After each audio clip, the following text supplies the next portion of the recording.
马，千里马，千里马战，千里马，千里马，千里马战，千里马，千里马，千里马打，36骑火上切入后继。身边的两杯过了风，光的仙人揭开冰封，南天的问东方真理来敲响警钟，前方万丈的究竟要醒来是谁？人凝视我肆意前行，没时间让我心空，对我的商场被模糊的不止我光，要时刻擦亮你内心点不若刀枪，那个脸前锋芒无暇肩膀上的风霜，将你散去，我再开始启动暴风，个个凶神恶煞200个悬崖勒马，想方设法明白在壁上刻下了无牵挂后再奔腾策马，痛快边疆塞外世世代代定是江湖被击败，历史有太多太多记载，死不带走生不带。秉笔就是直心，写就是立，立一家之言。汝心不正，非攻是攻，有人在茫然之中。若是想要维持时代的秩序，来试试看两手空空。大火中的神秘的枯萎，天山被雾气包围，红尘一望穿清水，我不穿的不明灰，地上风沙般的咒语，冲刷战士的口水。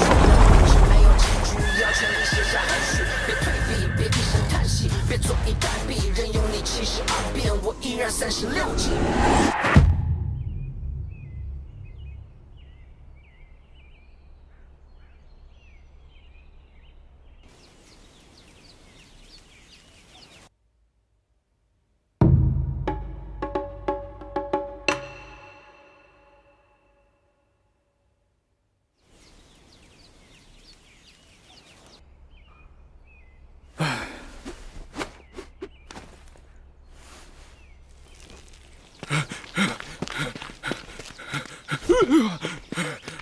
巴尔先生，巴尔先生，大事不好了！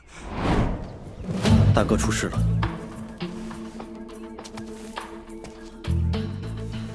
有人举报父亲私写国史，伪造图谶。什么？父亲写史书的事情，只有我们还有他几个最亲近的弟子知道。究竟是谁？究竟是谁？我会查出来的。现在最重要的是大哥。大哥怎么了？大概是不想父亲名声受损，大哥顶了罪，说那些都是他一人所写。私写国史，伪造图谶，这可是大罪。那大哥他……不日便要问斩。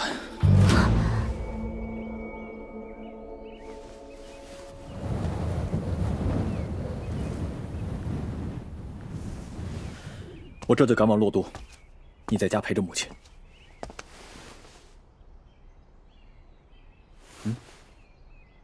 我也去。不行，太危险了。我都不知道这一趟是否能回得来，你去凑什么热闹？我知道危险，可是二哥，从小到大你偷跑出去干的那些事，哪一次能甩得掉我？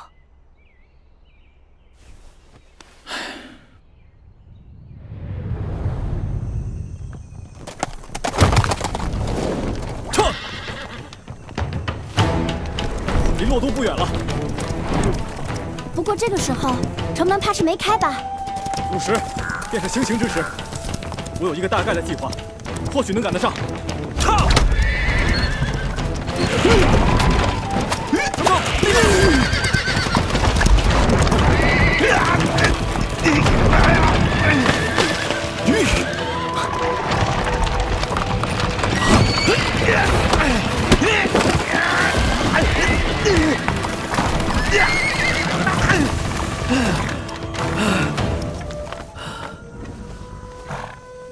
好大的力气！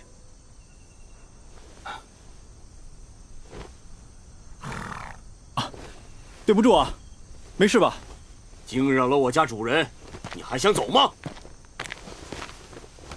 主人说无妨，让他们走吧。哎，主人还是醒了。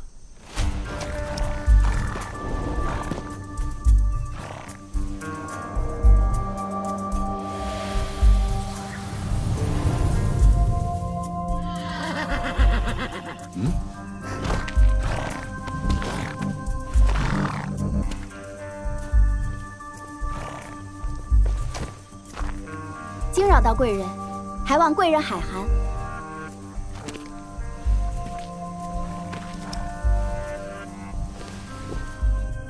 你却知道我是贵人。女孩子银夜急奔，必是急事吧？要赶去洛都。城门日出才会开。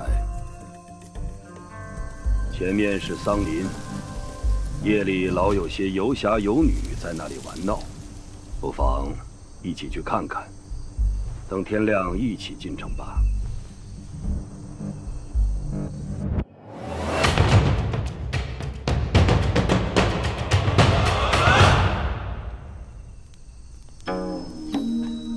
有此等惬意时刻，真乃人生幸事。真是惬意。翘袖折腰，娓娓道人呐。去跳一跳。好呀，你可得给我抚琴。哎，听说一心鼓舞式神，便能得梦女相照，一解所困。你们说是真的是假的呀？哎呀，这谁知道？就是啊，你得假的。天亮之后。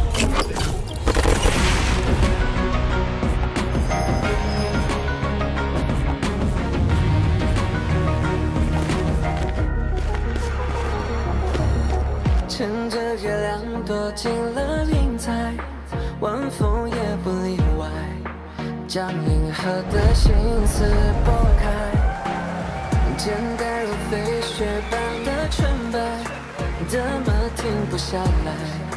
一点一点缓缓落在脸上的脚印，一步步不敢靠近，只担心若滑进，好像失去这重力，或许会有距离，深深慢慢无目的，不停气，不得已小心翼翼，为你梦自信，思绪将颜色拉长，还未到天明，横穿微光，相伴又朝夕，只愿天空无知道，化作一颗星，照亮满荒。逐渐模糊的被冷冻，沉默也被认同，从来不会心疼过。为何不诚心的眼望，散落成了愤怒，还自己活着。为你梦自信，思绪将颜色拉长。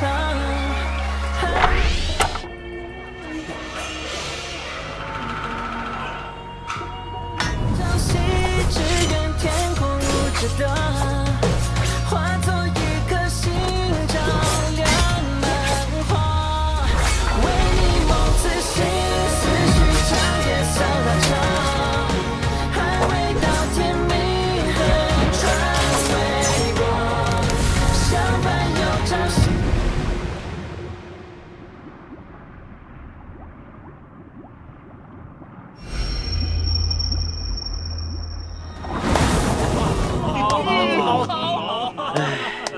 人生寄一世，因乎流转。我竟睡过去了。先生不知，我今年被噩梦所缠，睡眠从不得安稳，几无生趣。倒是同病相怜。我近期睡难安寝，只有在行驶的车内才能稍稍入睡，所以我常会在夜里乘车在郊外转到天亮。不想今日就遇见了你们，打扰先生清梦了。哎，其实也睡不安稳，睡时总陷入同一迷梦，颇为难解。可否讲讲你的噩梦？从小，先父训我读咏六艺、诸子、诗赋，后来要杂志、术数、方剂，我都能过目不忘。可怕的就是这过目不忘，我能记得4岁以后的每一天，能一天天的数到现在。哦，记得哪一天念了哪一段书，先父读到哪一句时停顿了一下，打了个喷嚏。唉，那时念的书只是记得，但是不懂。到了14岁那年，我好像突然就懂了。之后就开始做梦，在梦里，那些书里的字会动，书里的人都活了过来。每天读的每一个字，每一个人，都像是看不到边的军队。我能看见他们的一张张不同的脸，他们好像缠住了我一样。先父说，我心念不纯，才性不正，才会梦到那些。唉，从此我都不敢睡长觉。我二哥几乎能在任何时候、任何地方睡着，站着也能睡，但是都不敢睡长。让先生见笑了。还有这样的事，记得每一天啊，比起你，我要好多了。我近来一入睡，都会梦到一个高大的金色巨人从空中飞来，落在我家的房顶上，很高，很大，头上还有一圈白光。我总觉得房子会被他压垮。那是仙人。何出此言？先生头上之气清贵至极，枝上迎着一丝金兰，当是仙人的气运。你会忘气？生命天生就会忘气，百不失一。会是哪位仙人？完全看不出来，但金配西方，当是从西方而来。西方主行杀，可会是？不是的，不是的，是西边的西边，更远的，应是极尊贵的仙人。我也只能看出这些了，但肯定是好事。那好，姑且信你。姑娘这番话让我心情大好。啊，天也快亮了，我们就此别过。与先生一见如故，敢问先生高姓大名？在下……哎，君子倾盖而谈，各奔东西。你我都被梦所扰，你叫我迷梦先生，我叫你噩梦兄，岂不更有意思？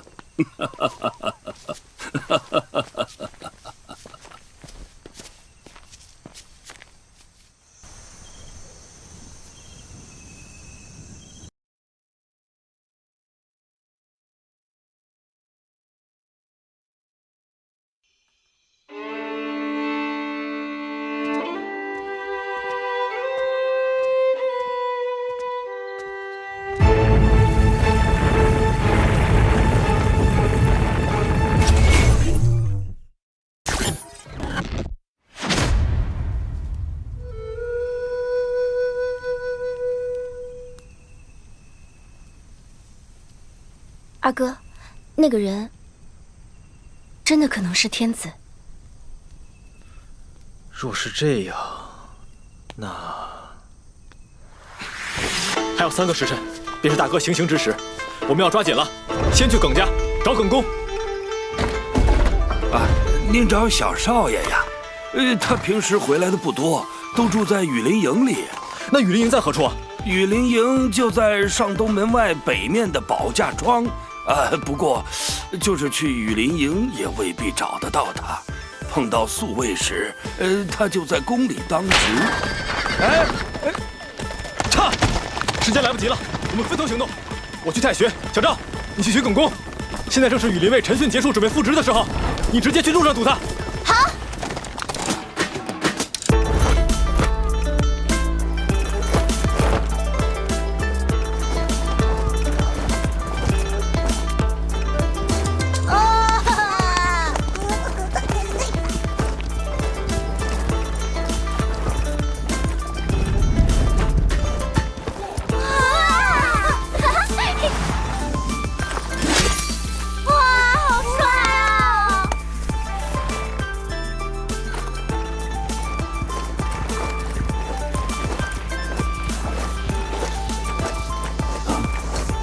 这箫声是小昭。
帮你拔了一支凋零剑回来。谢过姑娘了。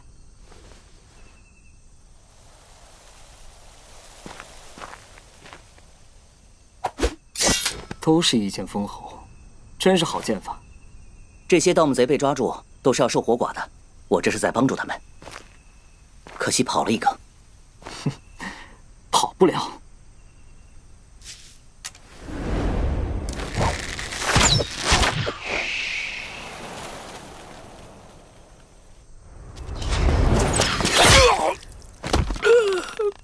好剑法，原来真有射生剑士。攻射者，冥冥中闻声则中之。你叫什么？茂灵翼耿恭。平灵翼班超。我妹妹小昭。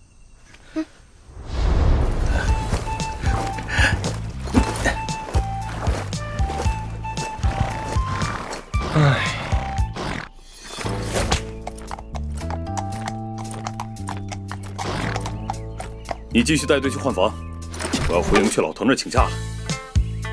老头是不会准的吧？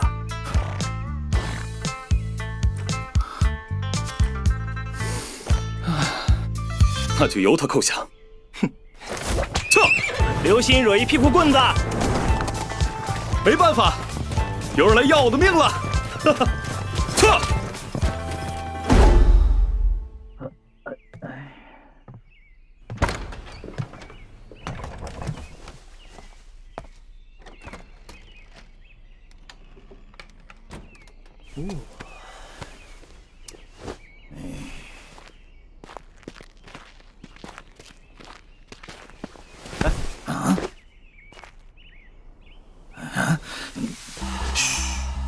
我是本朝。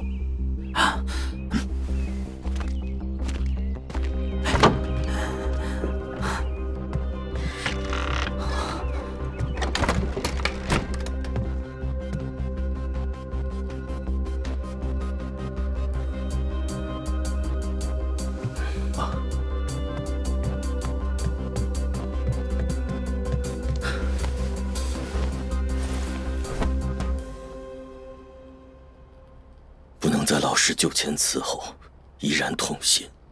如今梦见有，我就是为此来的。我也正打算回院里召集同学们去送送梦见。我要带他走。我知道，总要将尸骨带回老师身边。我要带的是活人。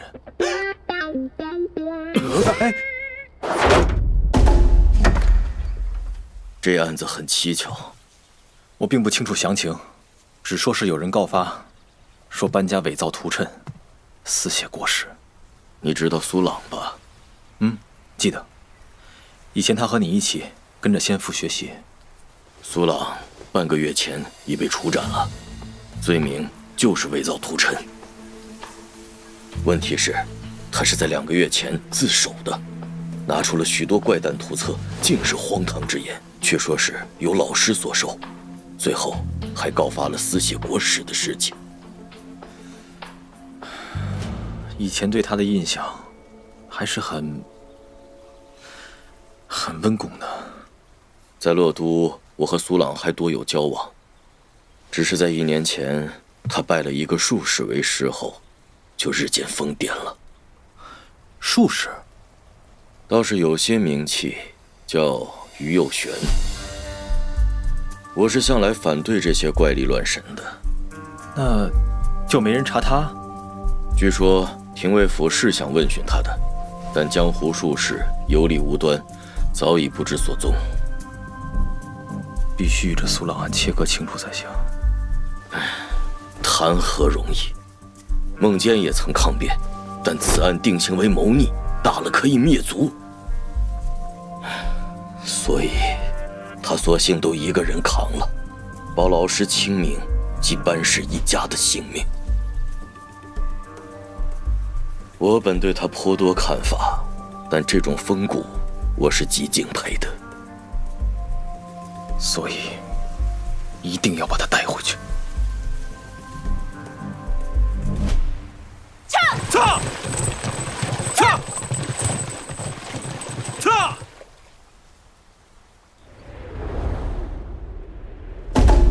到时候，就请中任哥哥带着世子们闹起来，冲到刑台上。这个好办。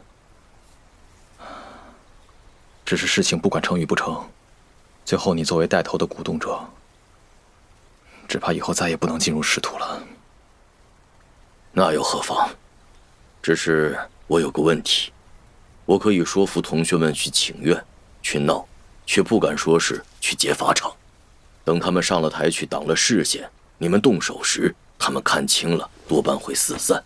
这毕竟是断了前程的大罪啊！我有办法让他们上了台，却不知道我们干了什么，最后你们也好撇清。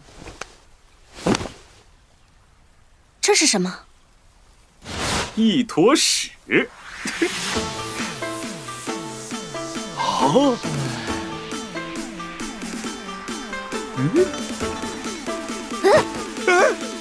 这可是好东西啊！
这犯人是谁呀？怎么没带家呀？他可是太学院的班孟坚，两都赋听过吧？那就是他做的。如此大才，自然不用带家。哦，原来是他呀！哎呦，这是犯了什么事儿啊？听说是私修国史，哎，可惜了呀。那前面这些太学院的士子是打算？大概是希望能恳请复奏吧。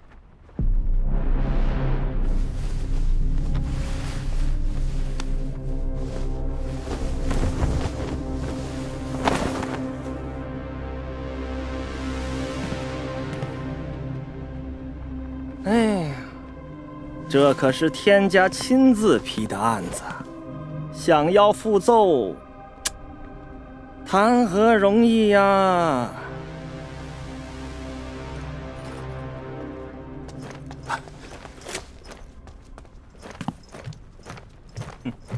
报大人，太学院士子想要给犯人敬酒。哎，他自有他的断头酒喝，何须你们来敬？断头酒是断头酒，送行酒是送行酒。这帮世子哟！哎，放一个世子代表上刑台去敬酒。是。哎，盯紧一点，有什么多余的动作就把人拉下来。是。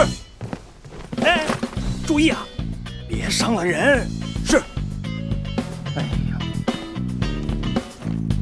啊，去吧去吧去吧。是。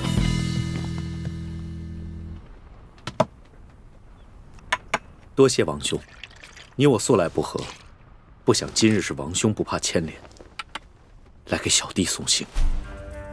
你我是学问之争，本无其他。君之一去，如庄周师会师，将士师引人。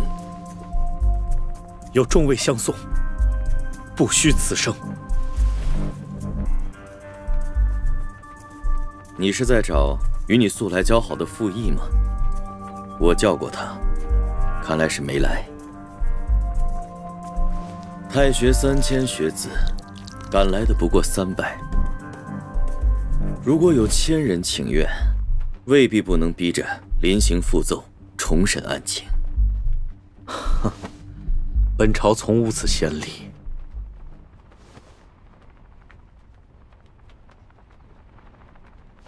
孟坚，此情此景，何不作诗？你有病吧？拿琴来，班两都要作诗了。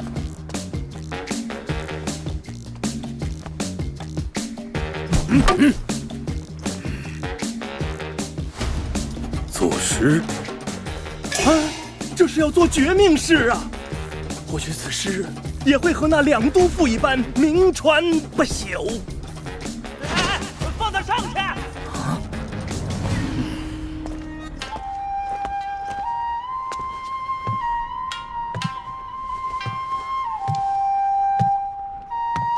小周。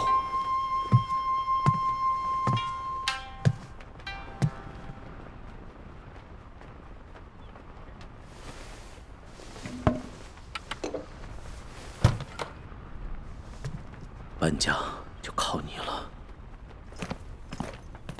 嗯。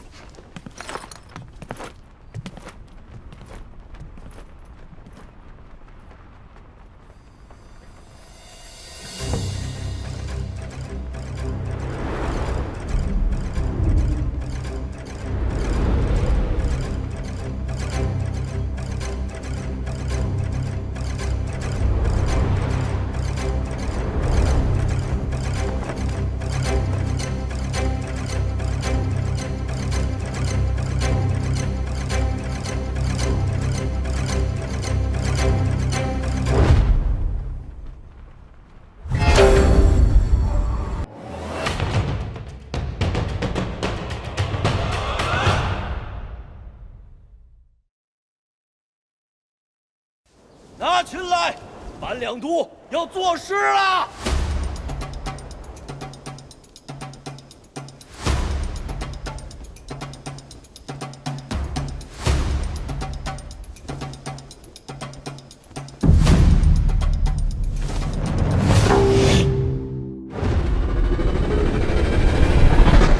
这个就是东汉时期班固所写的《咏史》。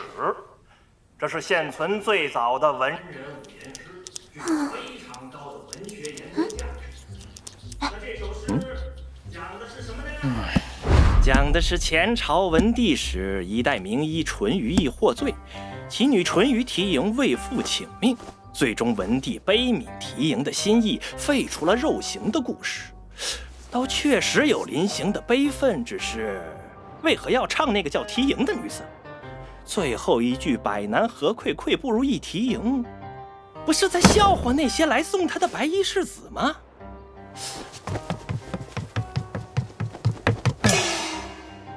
这班固不是要煽动世子们闹事吧？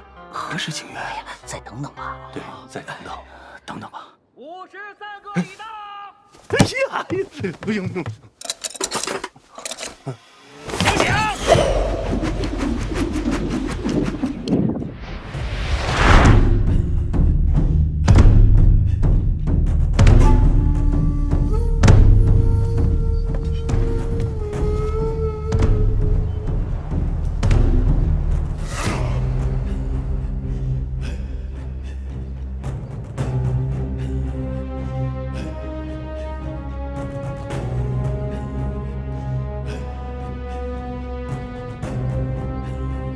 父亲，孩儿随即就来了。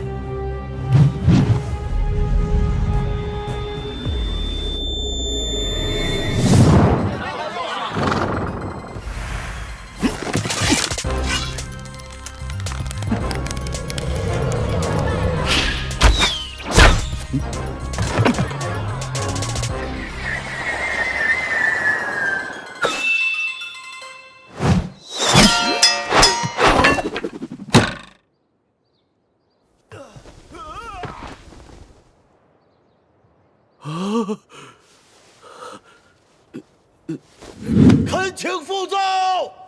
恳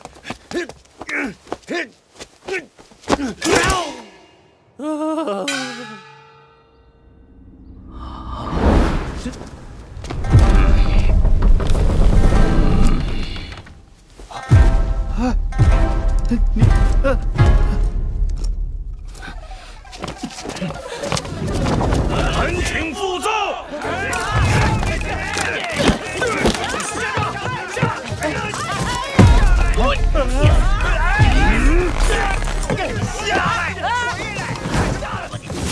这一定是有预谋的，他们是要闹法场啊！这凋零剑只有军中才有，是从对面城墙上射来的。兵士中有人参与闹法场。大人，你先去安抚世子，我去看一看。哎，这会，那个谁，快去叫巡防营来！是。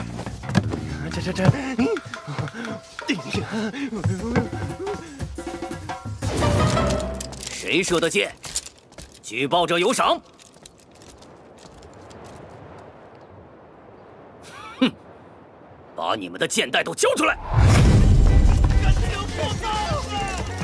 班固是我们汉学院的麒麟之才，你们诛杀国士，闭门百世无名。你们是未来的国之栋梁，难道不懂礼法吗？我对你们已经很礼待了。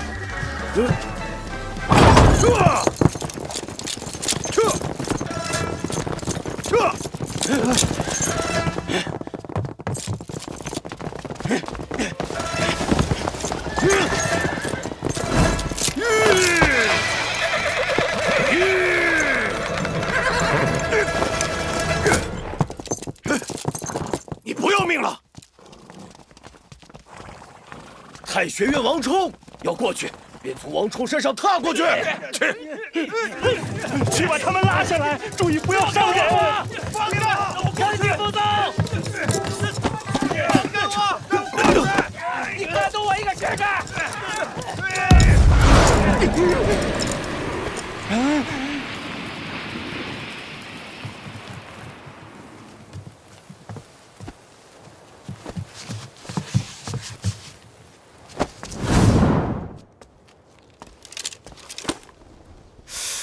一根不少。城墙上搜了，除了这50个守城兵士之外，一个人也没有。怪了，将军，你看，那是白狼烟。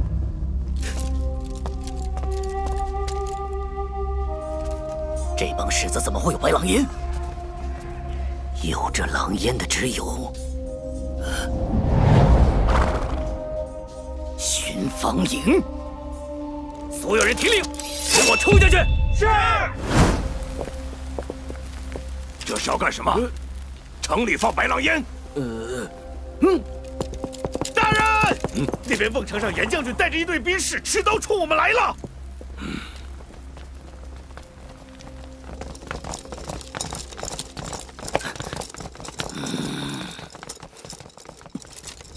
难道？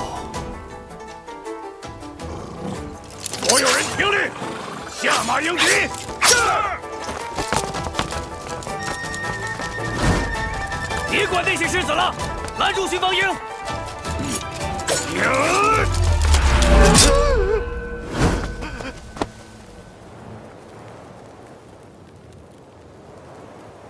太学生们，刀剑无眼，赶快散了吧！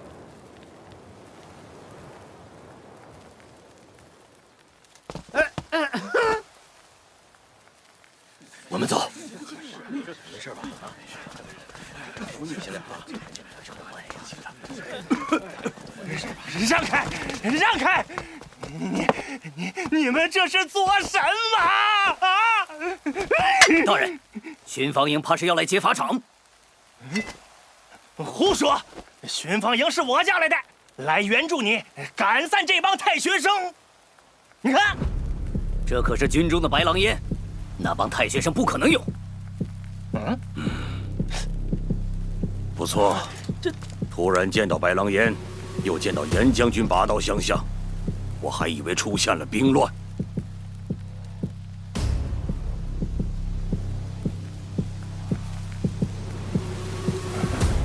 那帮太学生竟然放了狼烟，哎呀，坏了！这帮胆大包天的，只怕已将死囚给劫走了。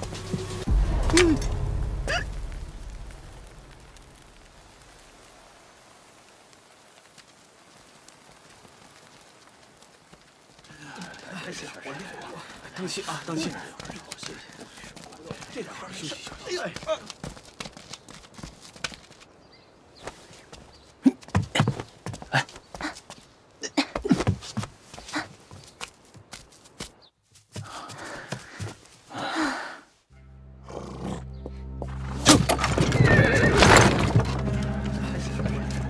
当心啊，当心！班家人。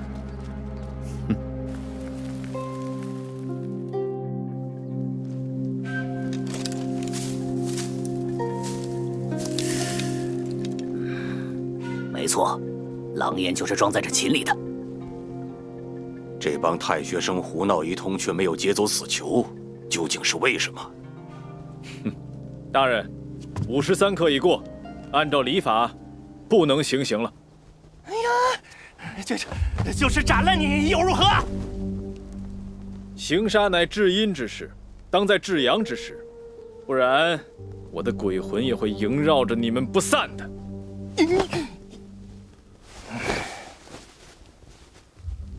这便是那帮世子胡闹的目的了吧？哼，让你多活一天又如何？来人，将此犯收监。慢着，我要复奏。哎呦，班先生，我知道你才纵一方，但你的案子是天家定的，如何复奏？我正是要向天家复奏。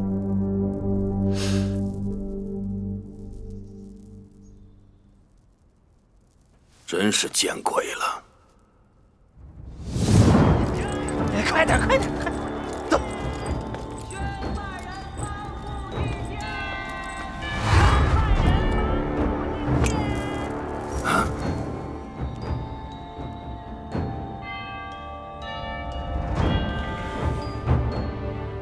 真的是你？你到底是谁？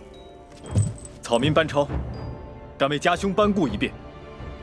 班超，昨日是你吗？是。那天牢里私写国史、伪造图谶的，是家兄班顾。只是今日草民在法场上将他劫了，换了我来。你胡说！启禀皇上，他就是班固，法场也未曾遭劫呀。哼！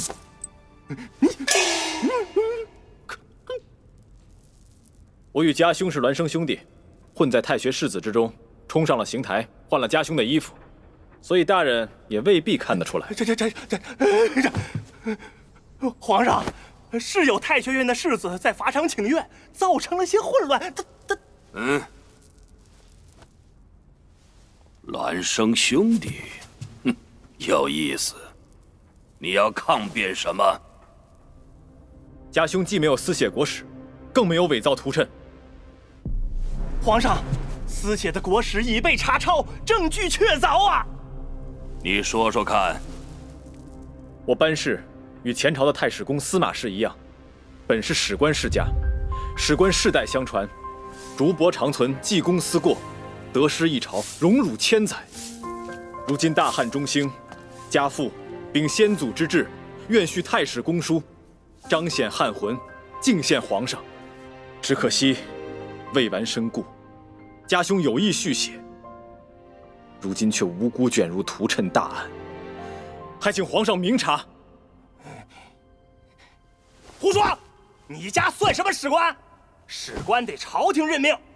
那逆犯苏朗确实招认他伪造谶伪国运，是受你班家的指使。那是苏朗的诬告，草民愿意与他当面对质。逆贼苏朗已被正法，你却来说这种便宜话！哼，皇上，我们抄了班固的住处，确实有许多有关屠谶预言的书籍。皇上明鉴，史官的渊源本是殷商的天官，所以占星旺气屠谶本就是我班家的家学，家兄精研屠谶也在情理之中。所以你妹妹会旺气，想不到班彪一代大儒，身上却有史官的家世。你说那国史是你父亲写的？是。那班固怎么说是他写的？家兄不想家父身遭污名。是个孝子。倒是你，短短一个上午就串联人手劫了朕的法场，利用了律法和朕的玉佩来庭上复奏，环环相扣，好算计呀！草民伏法。你倒是个敢谋敢断又敢当的。来人，先去了他的家。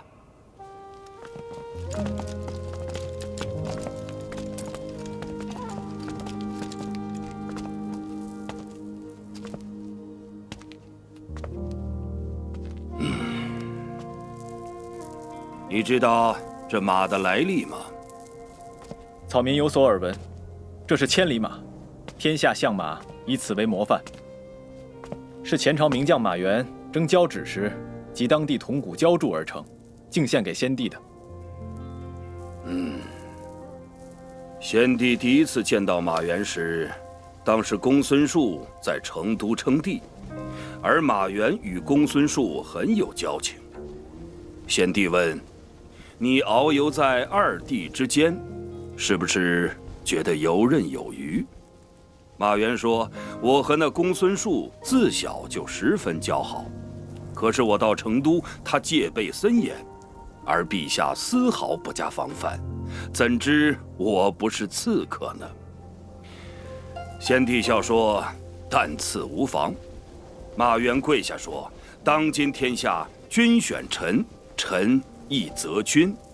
今天我找到气度非凡的明主了。”草民不敢当。真当自己是千里马了？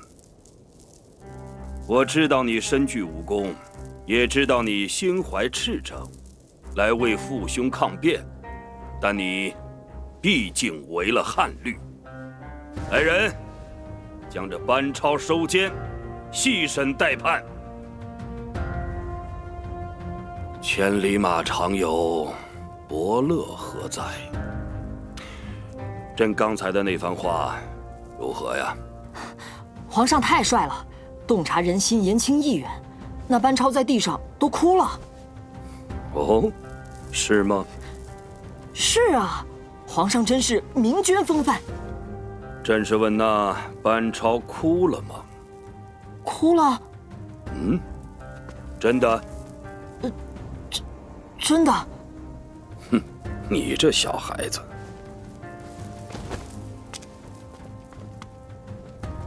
去，叫人把那抄进的国史稿拿来，朕要看看。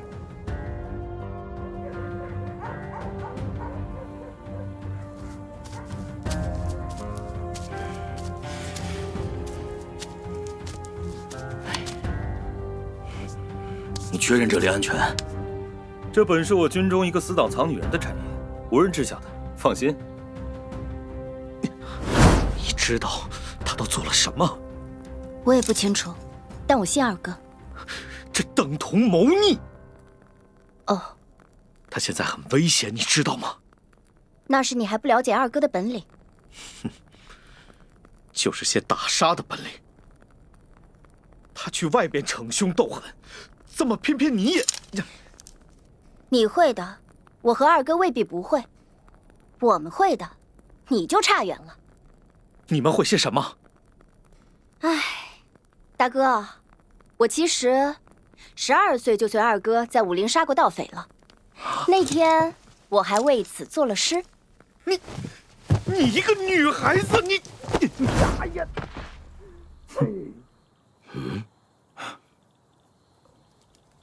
哎呀，唉。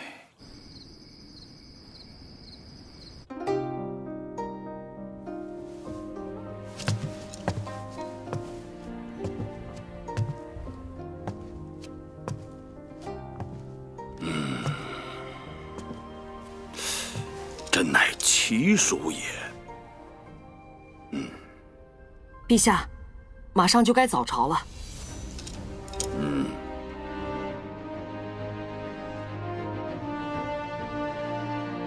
下诏。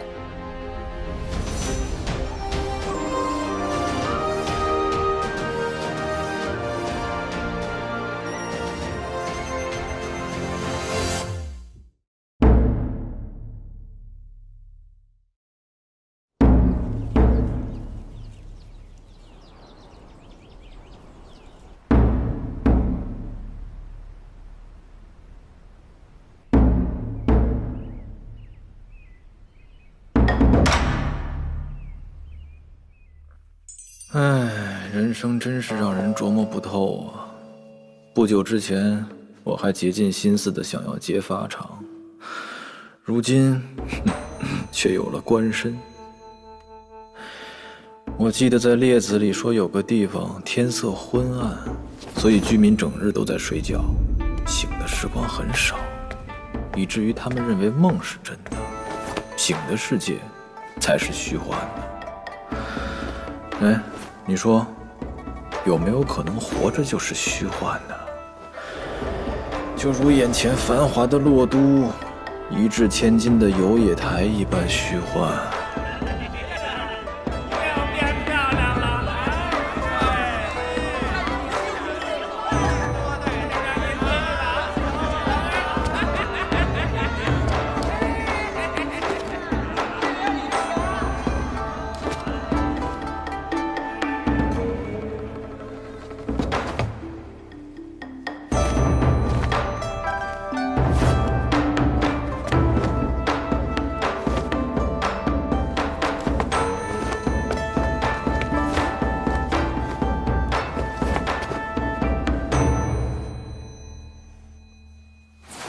董公子买线才锦1匹。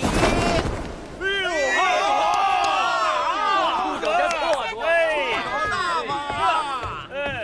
不愁不烦呐，公子就是有钱。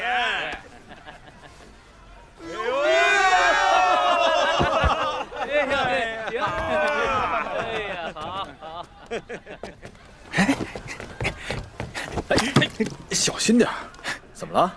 来了来了！哎呀，胡姬登场了！哎，这游野台什么时候来了胡姬呀？拉我来，就是给他捧场。嘿，你看了就知道了。他是谁啊？美吧，贵霜人，仙奴。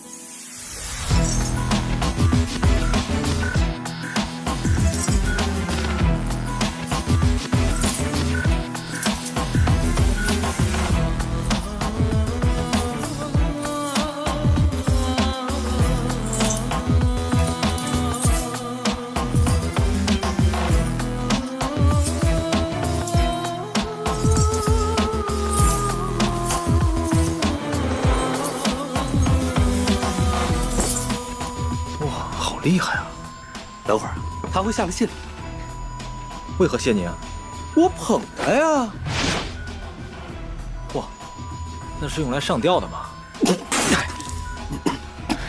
我没你有钱，你现在可是600担的兰台令使，他呀是新来的，还只会跳胡舞，所以啊还没大红呢。倒是有些公子来捧他，无非啊是打些歪主意。偏这胡姬很硬气，就是不从。那些公子还要纠缠，我在旁边看着就按不住了。你想啊，我们可是武林侠少呀，上前就把他们打跑了。哦，靠拳头碰啊！现在人们都知道，这胡姬是羽林郎耿爷罩着呢。哼，成了吗？没有，有时倒也收点我送的钗呀、串的，送的铜镜就不收了。有时候玩笑开得狠点，就能泼我脸上。哎呀，太好了！没见过如此优美之舞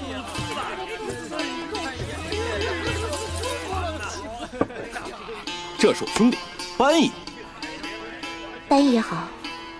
仙奴姑娘好。听说姑娘是贵霜人。如何来到汉地？我生在汉地。我听闻贵霜在绝西之地，姑娘也没去过吧？可曾想过要回去？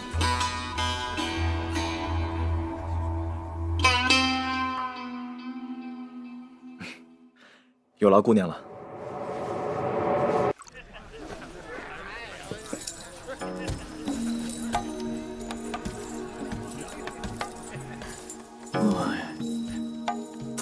他怎么这样啊？他一直这样啊。哎，你不觉得这样才有意思吗？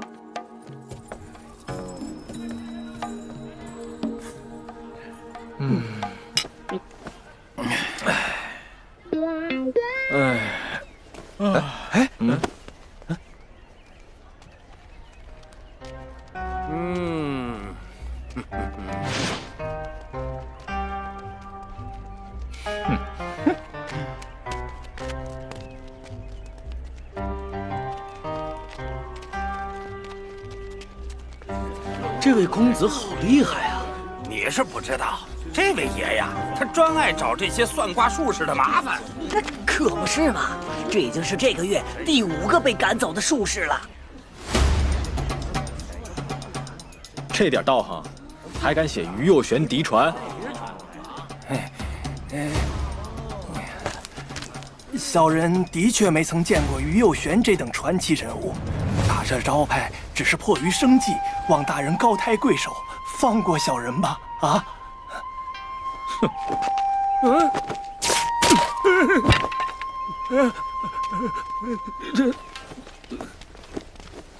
你还在查那个叫于右旋的？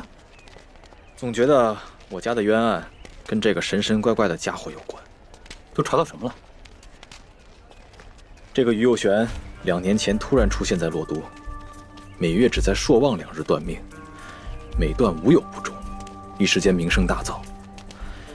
可半年前，此人突然消失了，说是去云游四海了。就这些，这还用查？我都知道。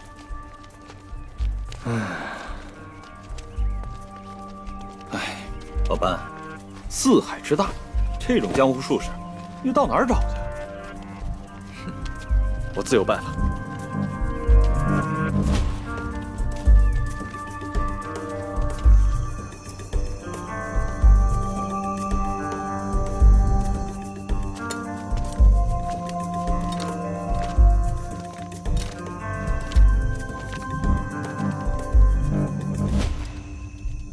班大人又在秉烛夜读啊，真是勤勉啊！怪不得不到半年就做了12位兰台令史的首席呀。可不是，不过也不光是勤勉。我听说班大人天赋异禀，有过目不忘的本事，这是别人再怎么勤勉努力也追不上的呀。哎，你说班大人读的是什么书啊？我记得那间屋子是你帮着收拾的吧？搬了一大堆竹简进去。嗨，都是一些前朝遗留的残篇断简，都不成章句。班大人或许是想看看能不能整理出一些失落的典籍吧。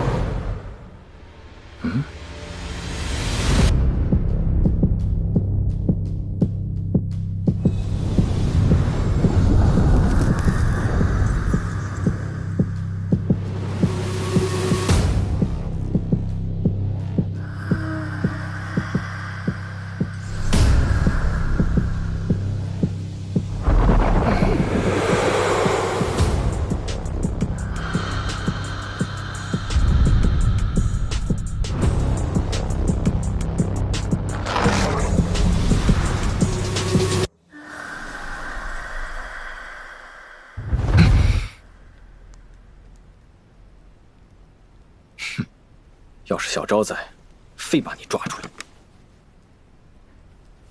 以后就叫你妖先生吧。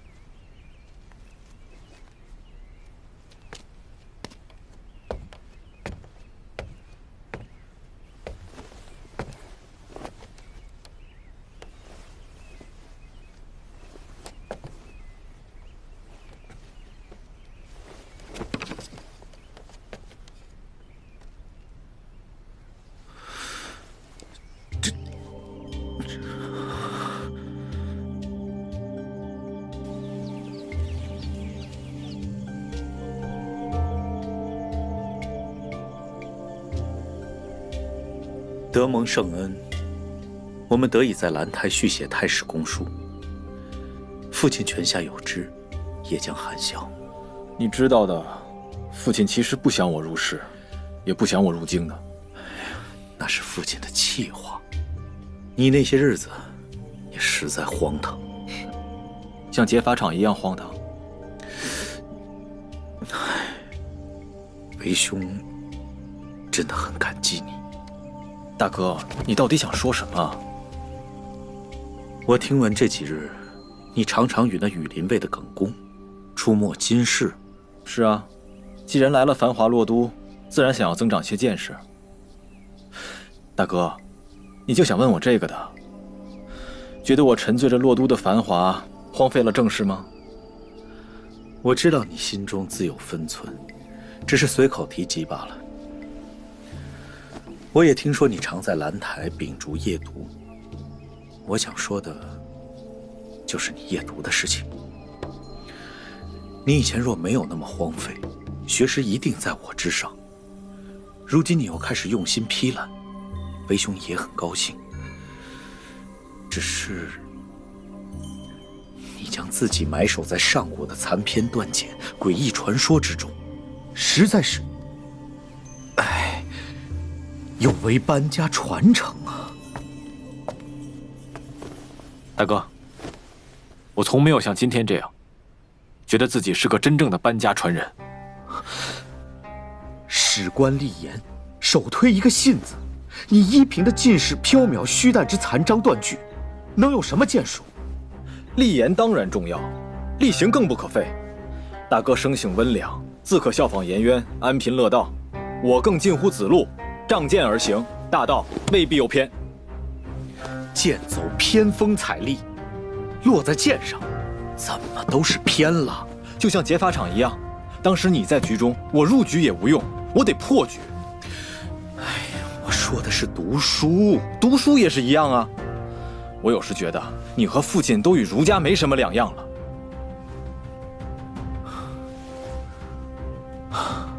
孔子著《春秋》。一样算是我史官传承。我觉得父亲和你都是困在传承与儒家的局里了，而我想破局。如何破局？倒回去看，我史官的前身本是天官，通星宿天道之变，现在却失落了，给帝王寄信使而已。史官现在的荣耀，最高就是助帝王封禅泰山。其实颛顼帝绝地天通前，神山当是昆仑。或许，昆仑才是我史官的源头。哼，荒诞不经。这些日子我一直在想，老子为何西去？他说的牝母、天地根，是不是就是在说昆仑山和西王母？而周穆王也曾西去寻那西王母。够了！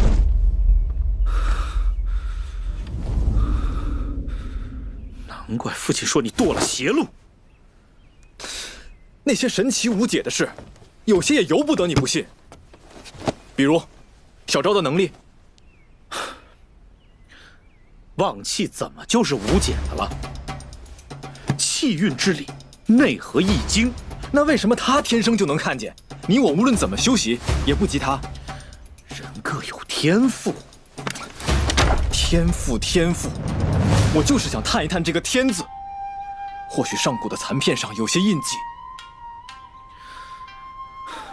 天道已远，庄敬便是；人道在侧，更当躬行。你这不就是儒家的话吗？你，算了，不争了。最近还睡得好吗？还好吧。那就好。哦，对了，这是岳父程华成让我带给你的，说是你向他讨要新收集的姚燕离曲。替小昭要的。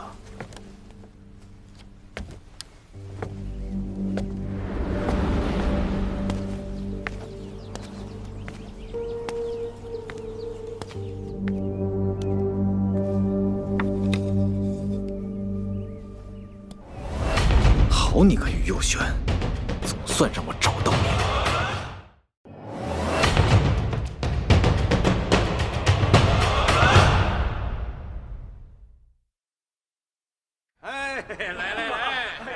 哎呀，可惜了，那胡姬仙奴终究没有大红，成为行首和花魁。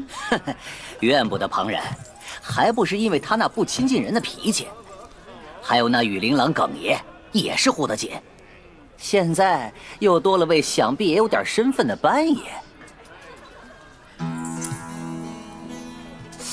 哎，别睡了，醒醒。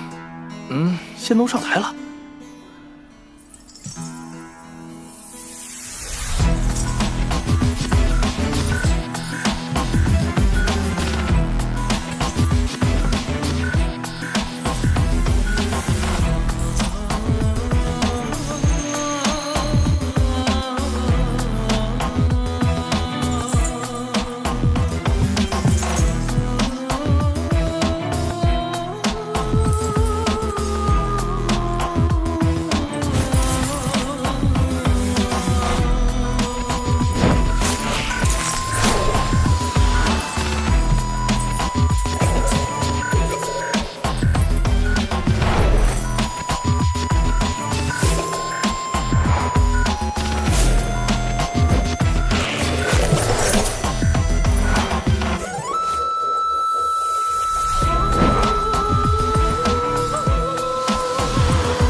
你看人家，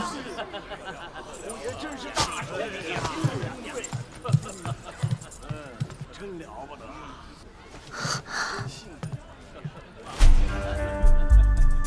其实我觉得这胡姬才是游野台最好看的，顾成豪有眼光啊！那姓耿的平时那么霸道，今天要吃瘪了吧？你不管管？人家正常的买线打赏，活怪什么？你瞧你瞧，怂了吧？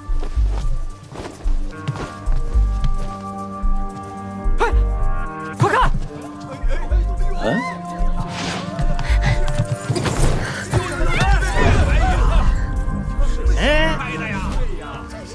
侯爷不要逼我。你掉下来，我接着你。你若不喜欢这里，可跟我回家。我喜欢这里，我是不喜欢你。那你喜欢谁呀？他。哎呦，有眼光！林大家刚才说了，你还没有过恩客。心有所属，请侯爷成全。我又不要你的心，我要人。你且看看，这小白脸敢要你吗？这位公子，我出100金，你把这胡姬让给我如何？哎，你让我很为难啊！我要是拿了这100金走，就像个大混蛋；我要是不拿黄金，还跟你说我跟这姑娘不熟，你随便，我岂不是像个胆小鬼？那你可得想好了。我和老班都有官身，若是打了武长后，就是犯上。一旦冲突，就先对那几个家奴下手，把事搞乱。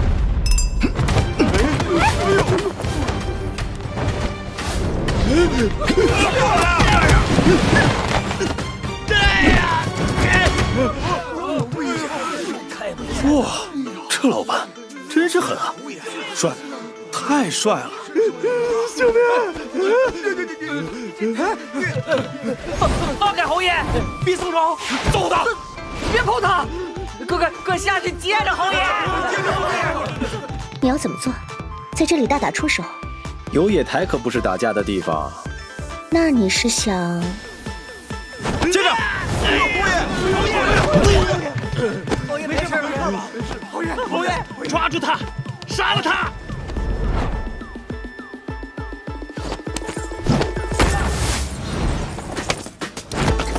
站住！站住！别跑！别跑！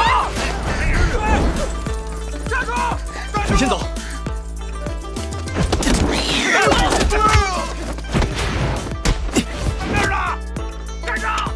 站住！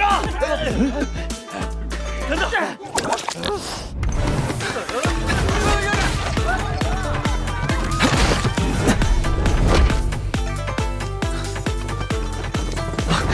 抓住他！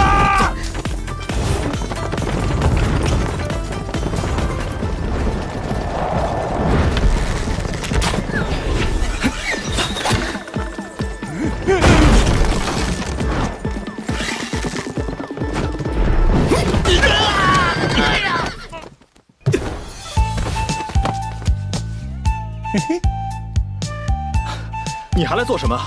不怕断了军籍？不怕你的哥哥们揍你个半死？哎呀，后悔啊！竟然让你先出手了。侯爷，侯爷，没事吧？滚开！跟我来！废物，还不快给我抓住他们！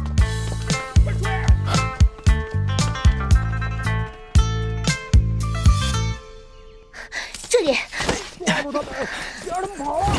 快追！快！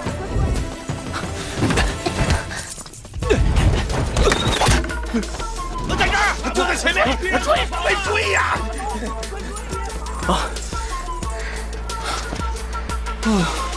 这下好了，只能打出去了。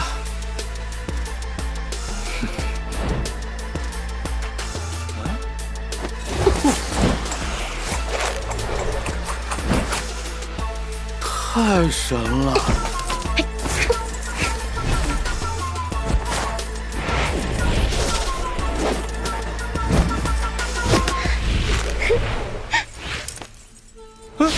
他叫什么？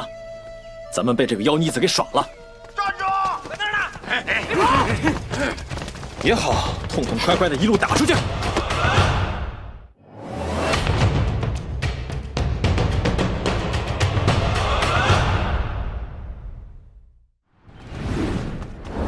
哎，这前面是怎么了？这北军都出动了。好像说是武成侯和羽林卫的人为争个胡姬大打出手。据说呀，前面的一个巷子里躺满了侯府被打伤的家奴啊！哎呦，哎，怎么了吗？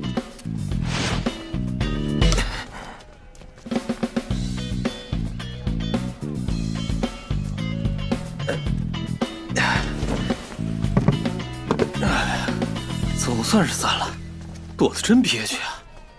感谢老丈，刚才不叫破二人的行藏。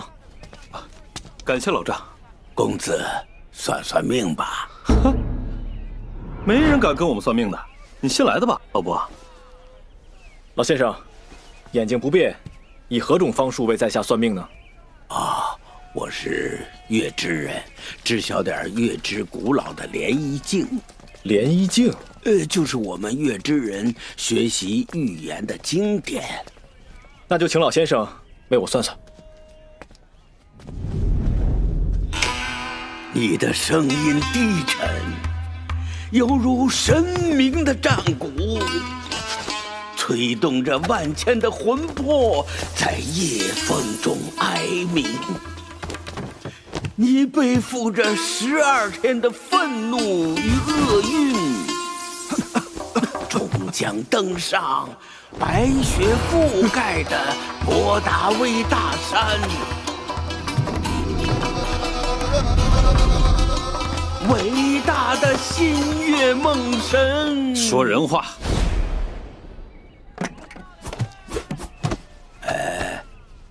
他睡眠不好。哎呦，这老头可以啊！果然神奇。那行请老先生再为我算算。能把你的手给我摸摸吗？老先生请。这是握刀的手，老拿着笔，可惜了。在我们汉地，笔比刀厉害。哦，笔杀起人来，比刀要狠。谁叫你握刀杀人？哼！你的刀要劈开一条盛大的、开满鲜花的路，让路两头的人像享受燕麦和蜂蜜一般的受惠，一直到几千年后神灵隐退。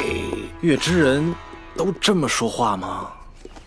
当然不，这要经过长期的训练。我们的联谊镜都是用诗来写的，有预言诗123首，暂时。老先生，您可曾摸出什么来了？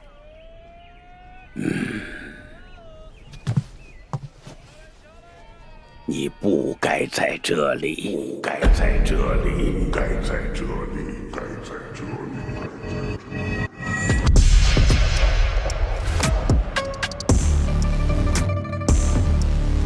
秉笔就是直心，写就是力。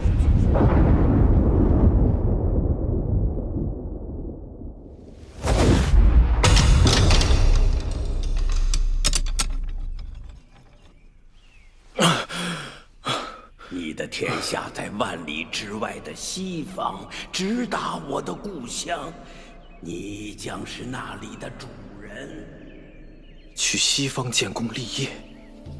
还有答案和安宁。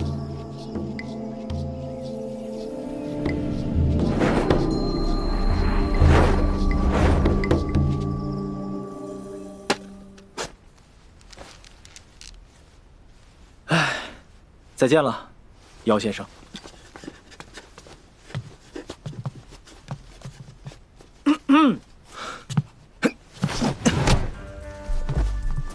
臣下见过陛下。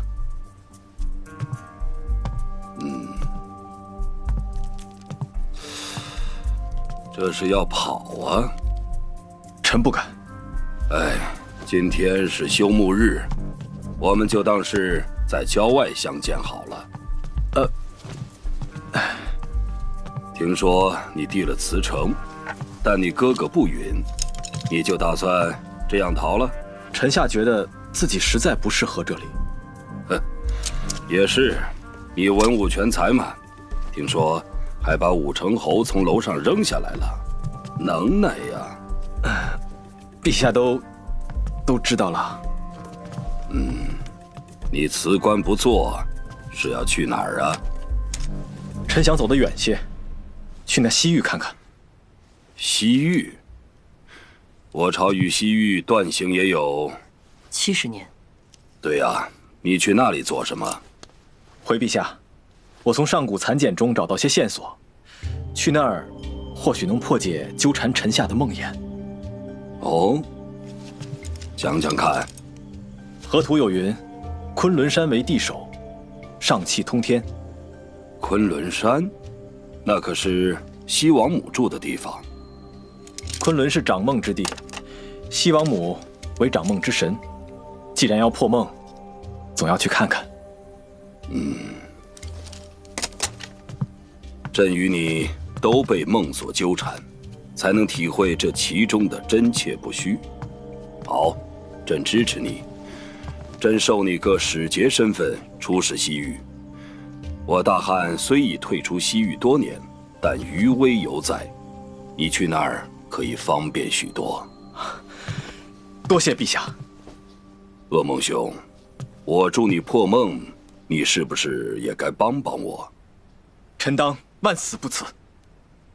你妹妹说我梦里的金人是西方仙人，我现也搞清了这仙人的来历。前朝武帝派霍去病远击匈奴，带回了一尊西方金像，后来王莽篡乱，长安被毁，金像不知所踪。我梦中的仙人就是这金人的幻影，管我要落脚处呢。所以此行西域，你要去给朕悄悄再请一尊西方仙人的金像回来。悄悄？哼，这能在朝堂上说吗？那些朝臣还不得吵翻天呐！班超，臣在。这是你作为朕的圆梦使的凭证，可便宜行事。臣遵旨。很痛快嘛。我的梦可不止一个呢。你博闻强记，说说从古到今有哪些帝王的事迹相关西域或西王母？轩辕皇帝、尧、舜、禹、周穆王，还有前朝的武帝。都是圣王明君呀。知道为何？臣愚钝。这才是君王真正的梦想。巡狩天下，福远不至，百夷来朝。你的天下在万里之外的西方，直达我的故乡，你将是那里的主人。臣懂了。朕懂了，你是朕放出去的千里马。是。臣要为我大汉踏出一个更大的天下。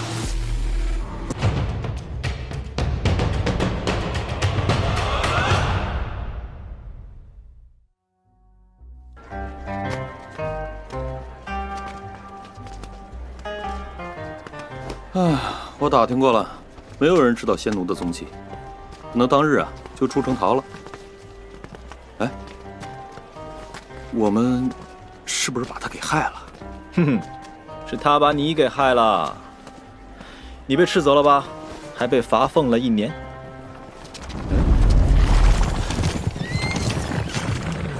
虎贲军，真是少见啊。走。哎呀，罚俸啥的都不算什么，倒是你，不做官了，打算干嘛？朝廷决定举国伐匈奴，正是从军的大好机会。这就是虎贲军呐，真是雄壮啊！是啊，嘿，你别看平日里那些羽林卫那么威风，哎，真要是说上阵杀敌，那还得看虎贲军呐。啊！你再说一遍。哎呀，走了。怎么样？要不要跟我一起去征西域？哎呀，我也想啊，可我是禁军羽林郎，哪能随便跟你走啊？本朝几十年没有大军举措了，这不是你们这些将种百年难遇的军功吗？你也知道，大军的副将是我哥，我跟他说了，刚开始呢他还答应，但我嫂子不肯啊，说哪有兄弟俩都去死地的道理。你哥堂堂驸马校尉，就那有什么办法？他怕我嫂子。哎，这事儿包在我身上。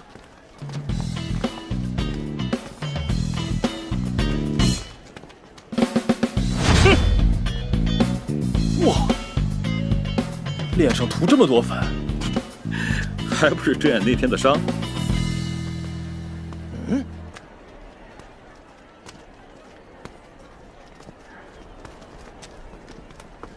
两位公子，妾身有个不情之请。哦，这是赶我们走吗？为什么不是他们走？因为二位公子已占了上风，你们退了，双方都有余地。你倒是直率。要余地做什么？我就喜欢淋漓尽致。邦尔先生一定没有睡好吧？早些回去歇息，才有精神再去打架，不是？我们走。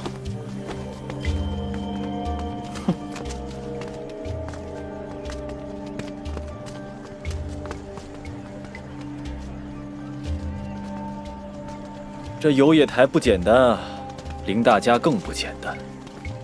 那当然啊，听说啊，背后有五阴长公主。啊？哎，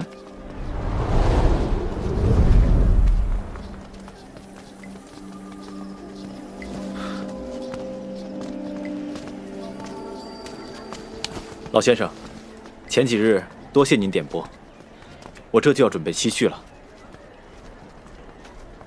你果真来了，我等你半天了。您能算到我要来？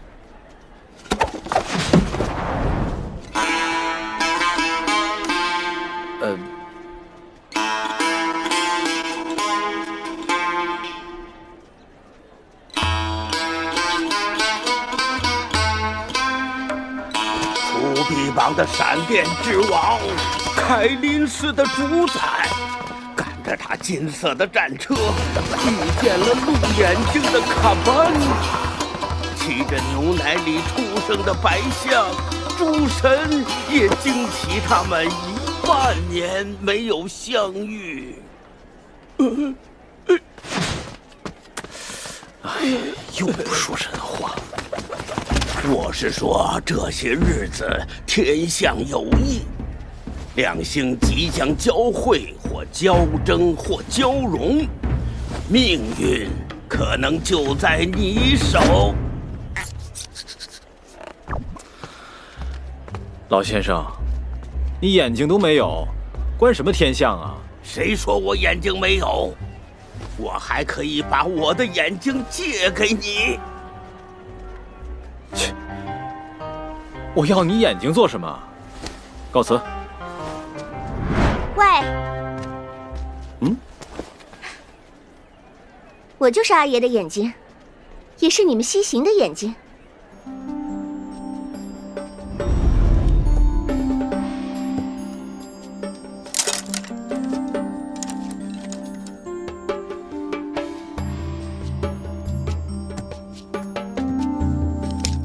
班尔先生，有客来访。有客？这个时候，请他进来。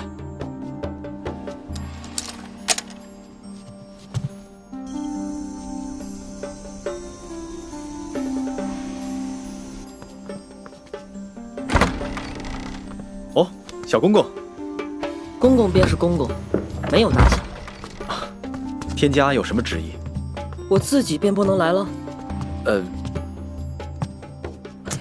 这还能不能愉快的聊天了？得，这是？这把剑叫飞弓。飞弓？墨家之剑。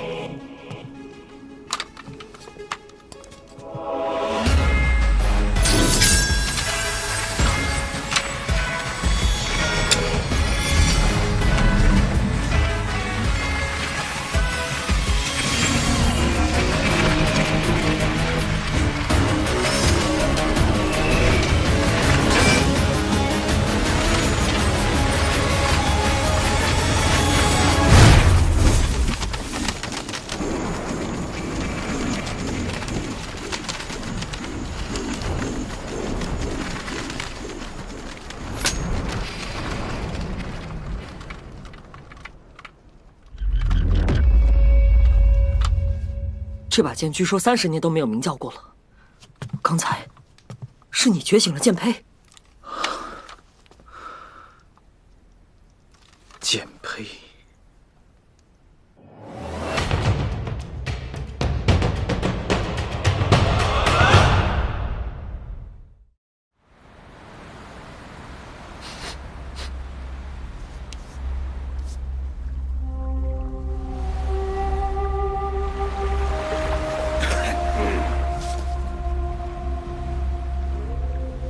夫子，你在哭吗？切，谁哭了？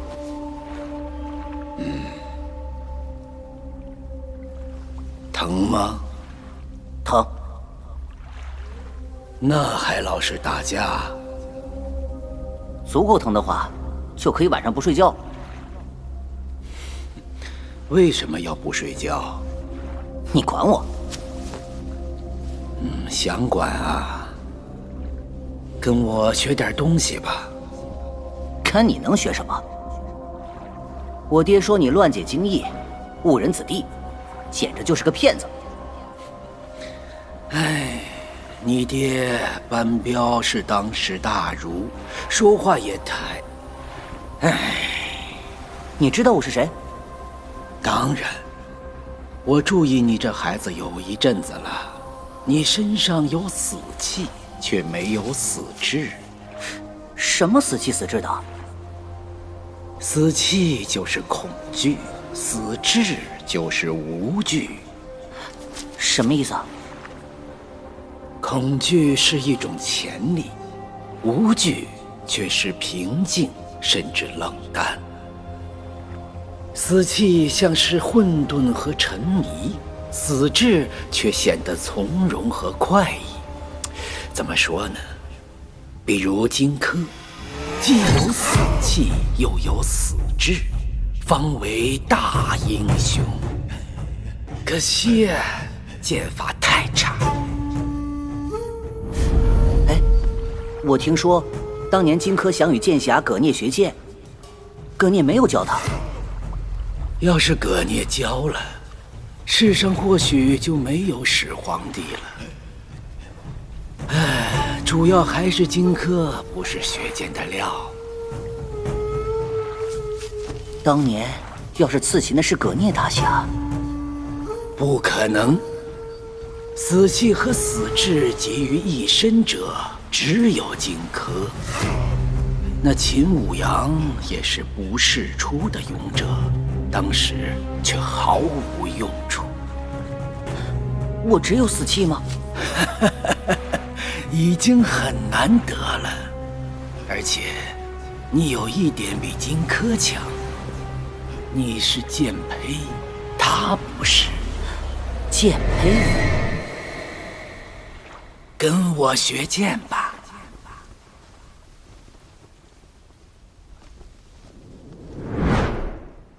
真是把好剑。我师父说，我虽是天生的剑胚，却心思太杂，以至于迟迟无法觉醒。没想到今日被这把剑所击，竟是就这么醒了。不知公公给我这把剑是？信物。你此番西去，终不能只靠这军中的人才。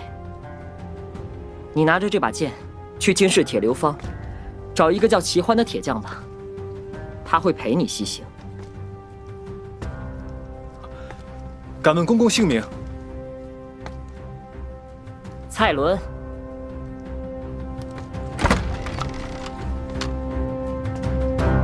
大人，要说这铁流坊里手艺最好，还接宫里活的，就是这霍时期。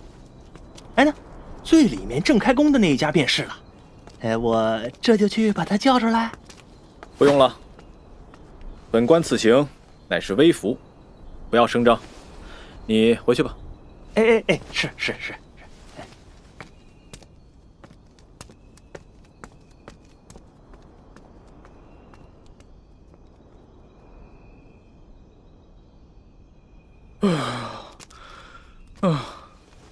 哥，你也真是的，都辞官了，还拿着上朝的簪笔吓唬人。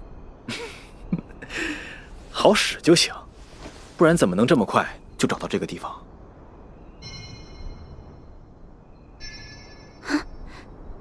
这打铁声。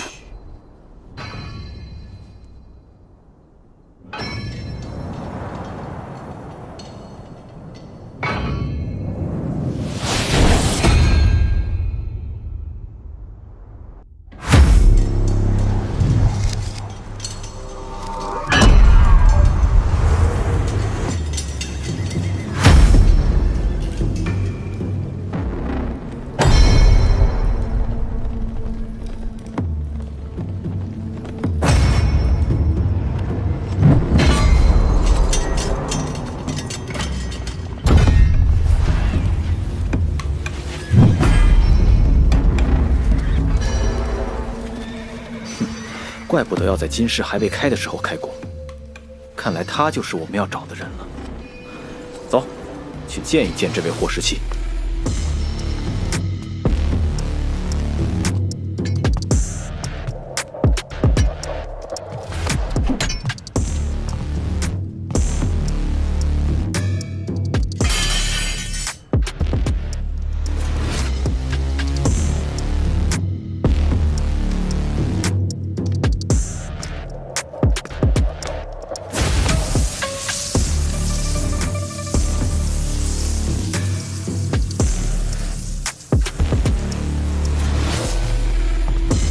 是齐先生吗？你们认错人了，我不是程先生，只是个铁匠。这里的人都知道我是谁。我知道，你是霍时期，铁流坊最好的铁匠。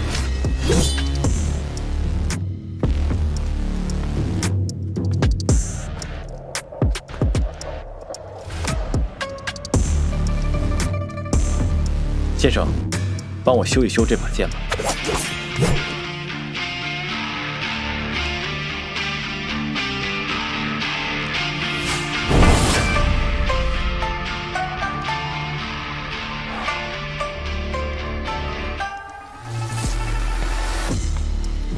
小公子可好？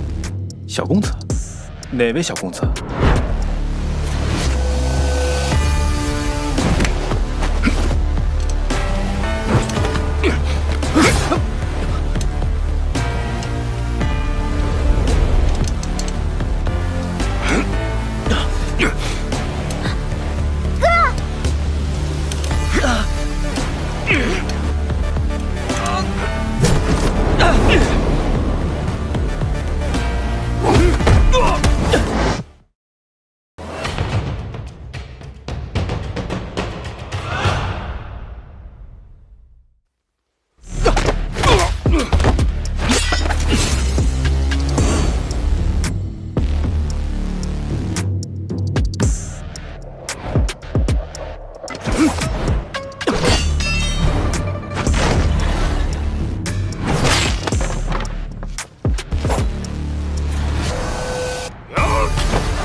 脾气够火爆啊！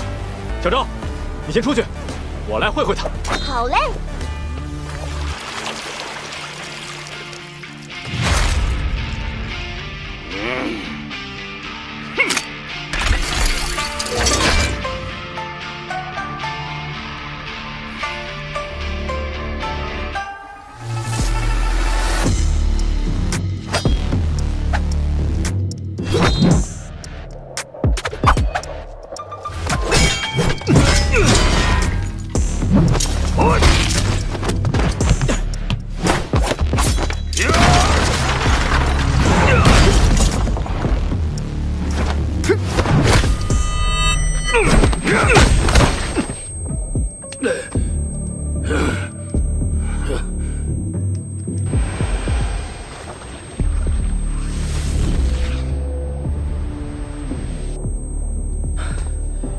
齐先生，我们不是来抓你的，你冷静一下。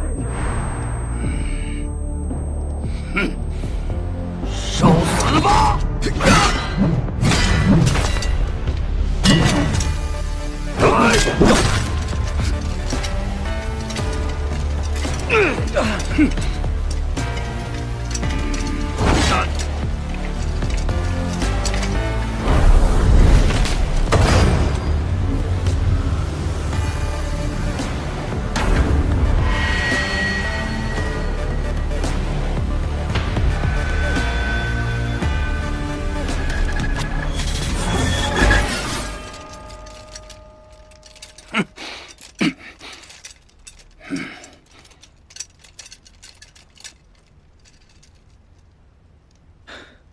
现在可以冷静一下了吧？大王。完啦？你说的小公子，是小蔡公公吗？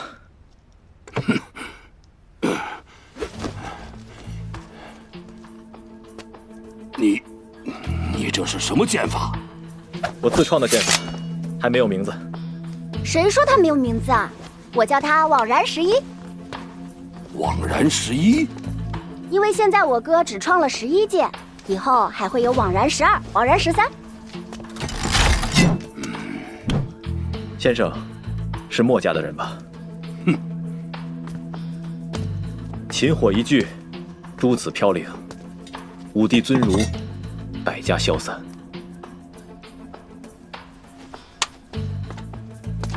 先生勿惊，我对墨家的主张非攻兼爱是非常敬仰的。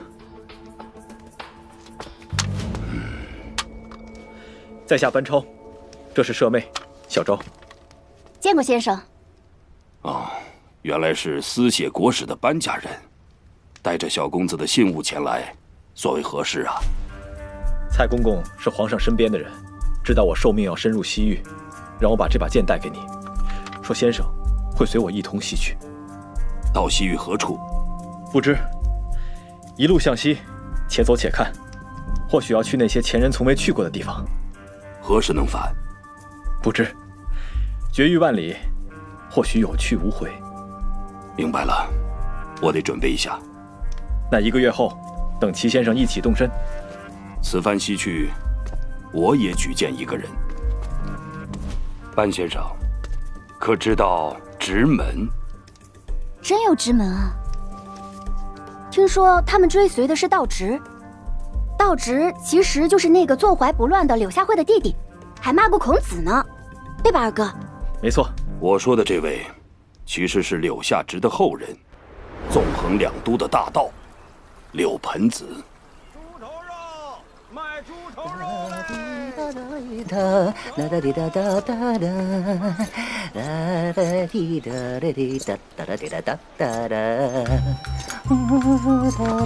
哎呦啊，柳开来了，又来找花寡妇吧？啊，有什么办法呀？又去不起章台。哟，哎，我说柳开啊，那花寡妇怎么就看上你个小锁匠了呢？啊？哎呀，那可不是他看上的我，他家的钥匙啊是我配的，我给自己留了一把。你就显摆吧你啊！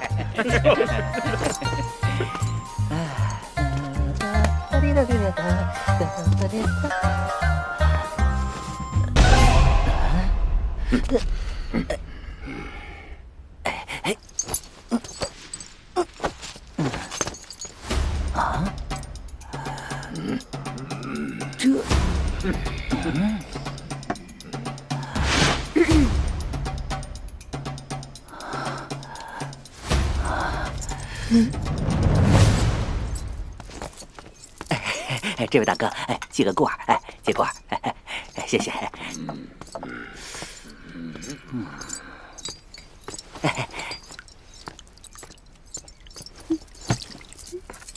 哎，怎么回事？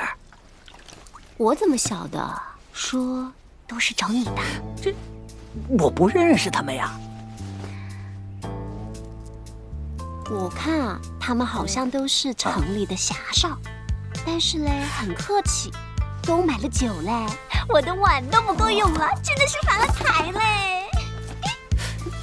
侠少，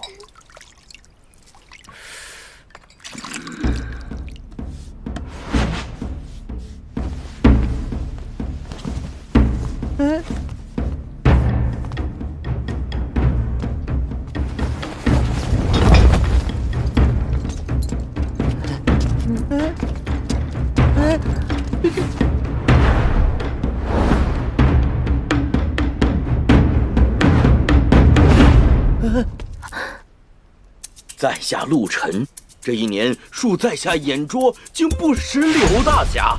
结果刘大侠，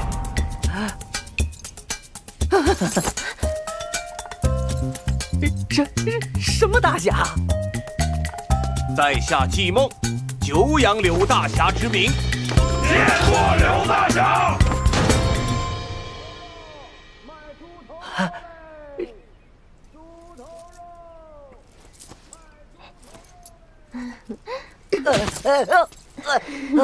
你们，我不是刘大侠。既然侠隐在此，我们也不敢请大侠出山，只是来一睹风采，拜会拜会。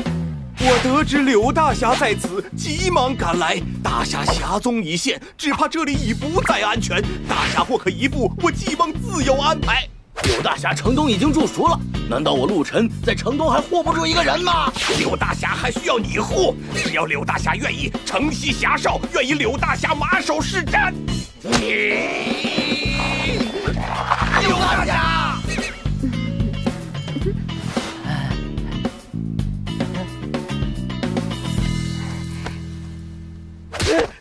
刘大侠使不得呀！刘大侠使不得！刘大侠使不得！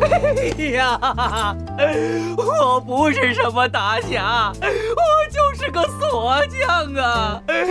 两位老大，各位侠少，你们别玩我了，别玩我了！刘大侠使不得！刘大侠使不得！我真不是什么大侠呀，各位！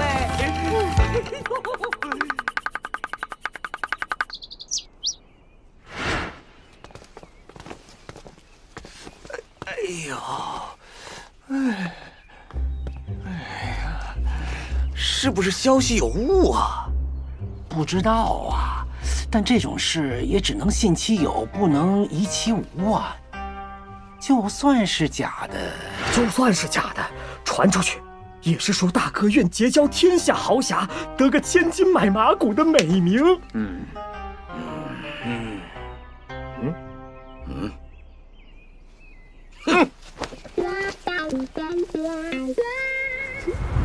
月亮爸爸兜里做个嗲嗲。嗲嗲出来买菜你真敢用这些东西吗？是他们送给你的喽。他们一定是搞错了。哎，他们为什么管你叫大侠了？哎呦，我怎么知道啊？认错人了呗。那他们爸爸要送钱的那个柳大侠是谁嘞？我怎么知道？那你不让他们拿走？当时我不敢。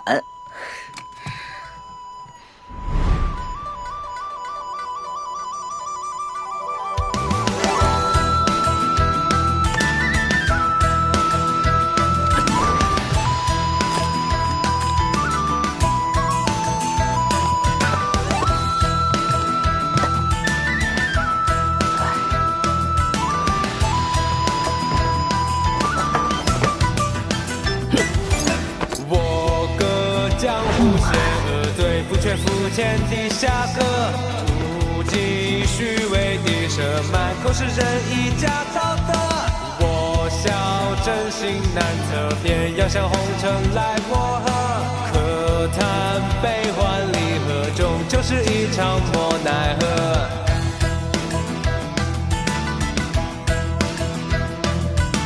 我歌江湖险恶，最不缺肤浅地下客，图计虚伪别设，满口是仁义假道德。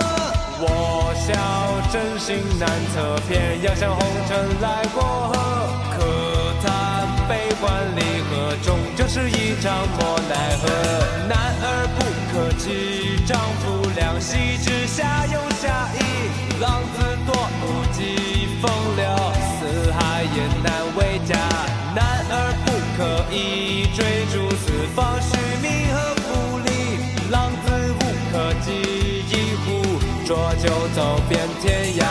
北方有佳人，芙蓉妆，举世无双。一见倾心自难忘，负了好时光。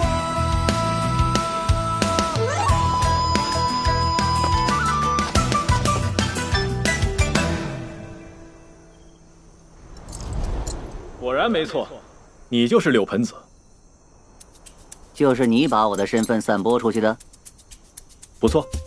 说说吧，这样逼我现身，到底想做什么？还请柳大侠见谅，我们。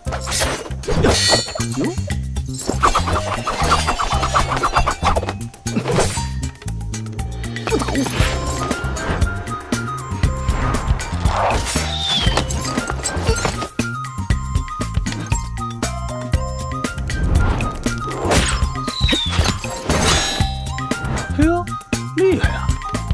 再试试这一击。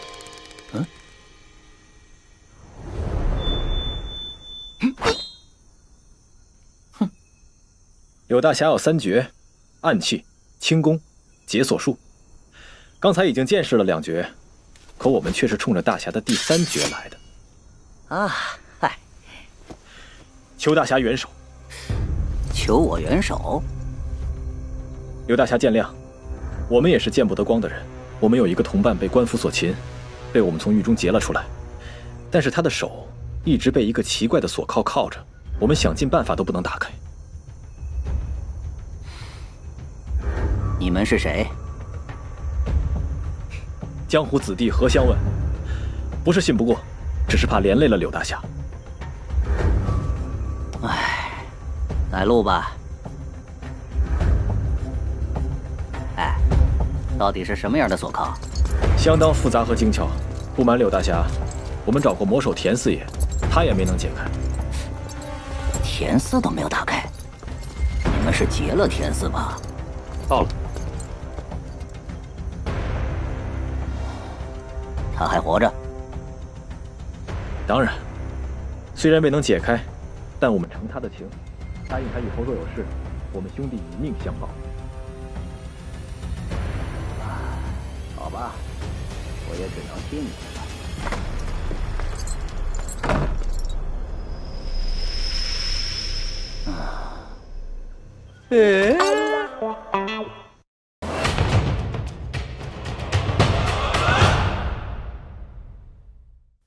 倒是让我有些兴趣了，不过我柳盆子解不开的锁，怕是还没现世呢。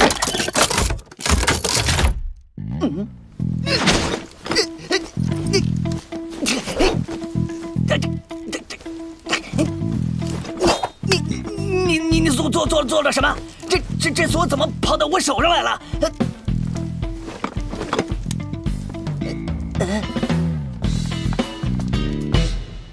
这就是齐欢推荐的人，怎么傻乎乎的呀？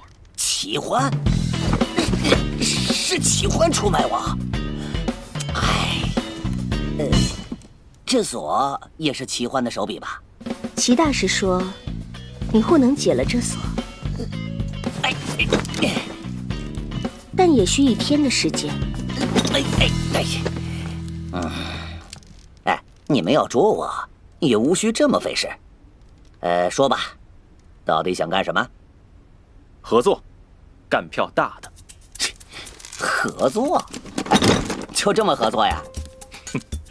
想要和柳大侠合作，总得显点本事，要柳大侠看得起才行啊。在下班超，舍妹小昭，贵霜美人仙奴。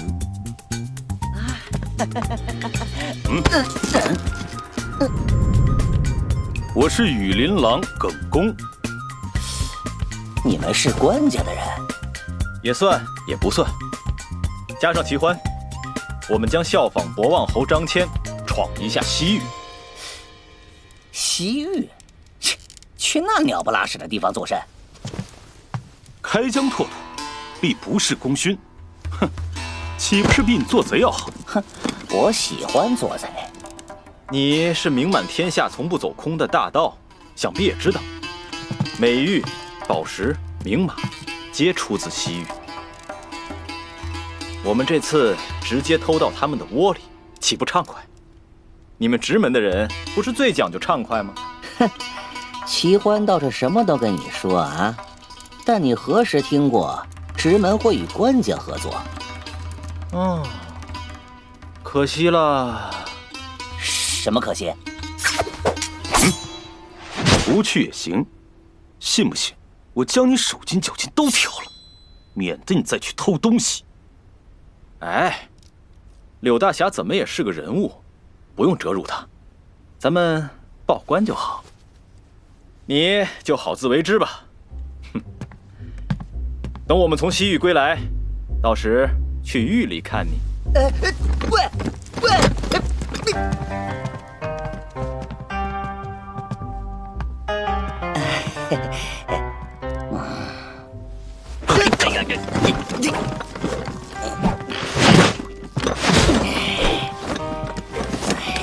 若不是那胡姬用眼神勾我，怎么会着了这道？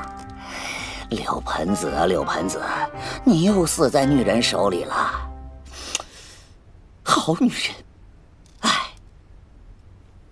死了也是有点不值啊。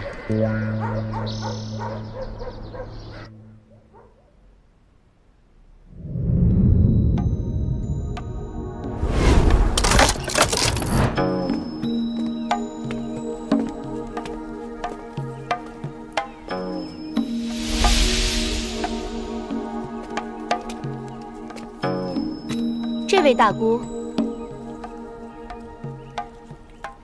且来喝一杯。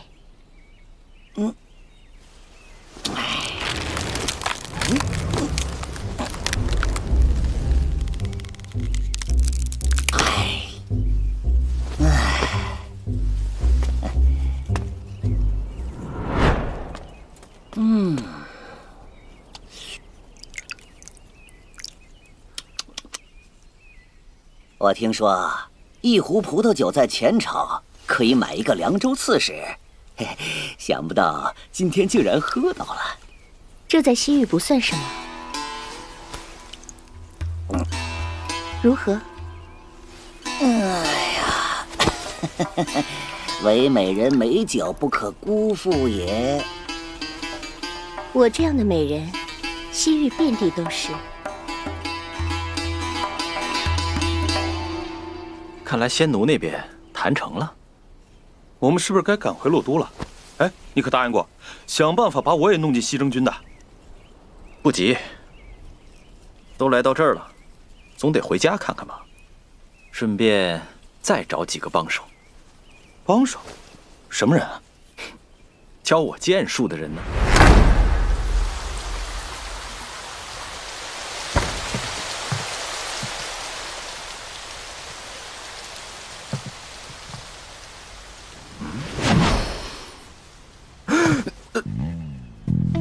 小子，不错呀，剑胚醒了。夫子，这个是能闻出来的吗？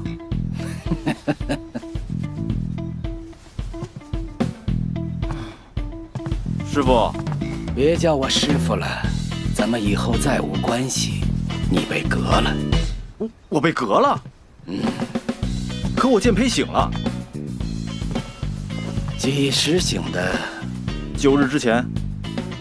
太晚了。师傅找到剑家传人了？那是自然。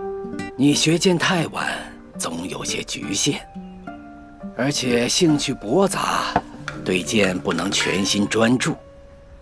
虽然天赋惊人，未来成就顶多是我的70%，可你的小师弟那就不同了，不可限量啊！师傅，别叫我师傅。那好，您什么时候收了这位小师弟的？5年前。我怎么不知道？他在里面读书啊。你以前剑胚未醒，当然感知不到他。我现在也感应不到啊。你才醒了几天？那小师弟醒了吗？去年醒的。那小师弟也出了剑意了？没有，只在剑气阶段。只是剑气？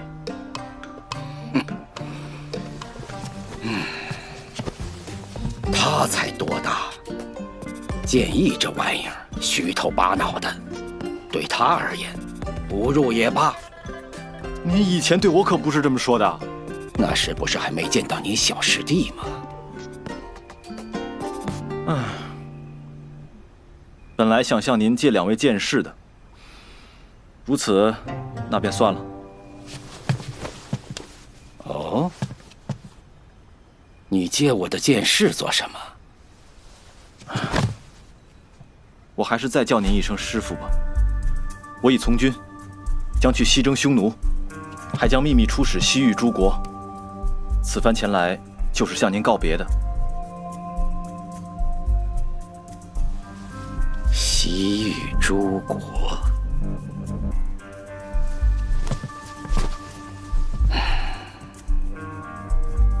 阿大留下陪我，其余9个你都带走吧。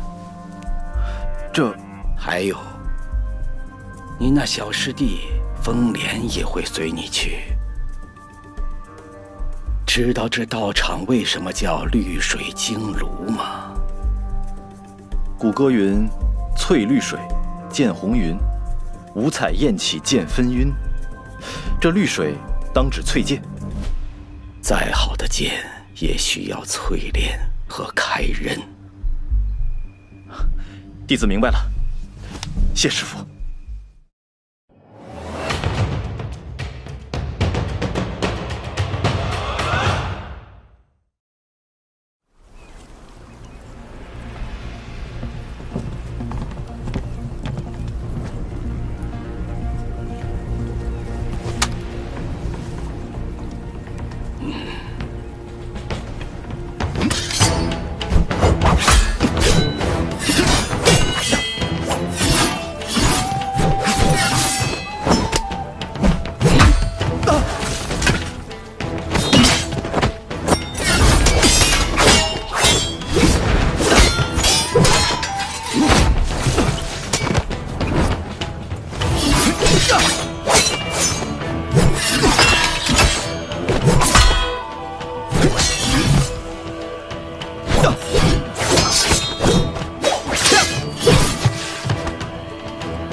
看了你的枉然时移了，哼，死气沉沉。我总算体会到师父说的我身上的死气是什么了。说说你的机缘，如何醒了剑胚的？9日前握到一把好剑，叫做飞弓，只觉得飞弓，墨家之剑。听这名字也知是墨家之剑了。这剑有什么来历吗？这是春秋时墨家巨子孟胜的佩剑，他命令3名弟子带着信物突围而出，传巨子位给田襄子。这传位的信物之中就有这把飞弓剑。那3名突围的弟子传位之后，即刻返回阳城。田襄子曾直谏以巨子身份命令他们留下，都没有用。这剑竟然是墨家巨子的信物，起码当年是。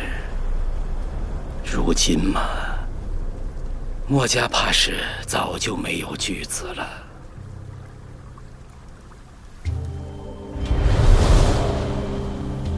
唉，诸子败家呀，都凋敝了。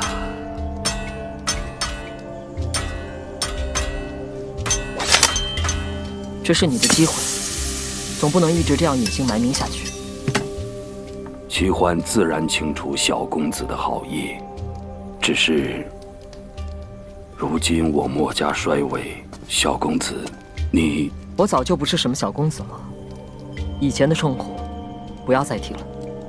可，你终究是我墨家巨子的。齐大哥，我记得你当初虽跟随家父，但你的授业师傅却是神将柯无病，是吧？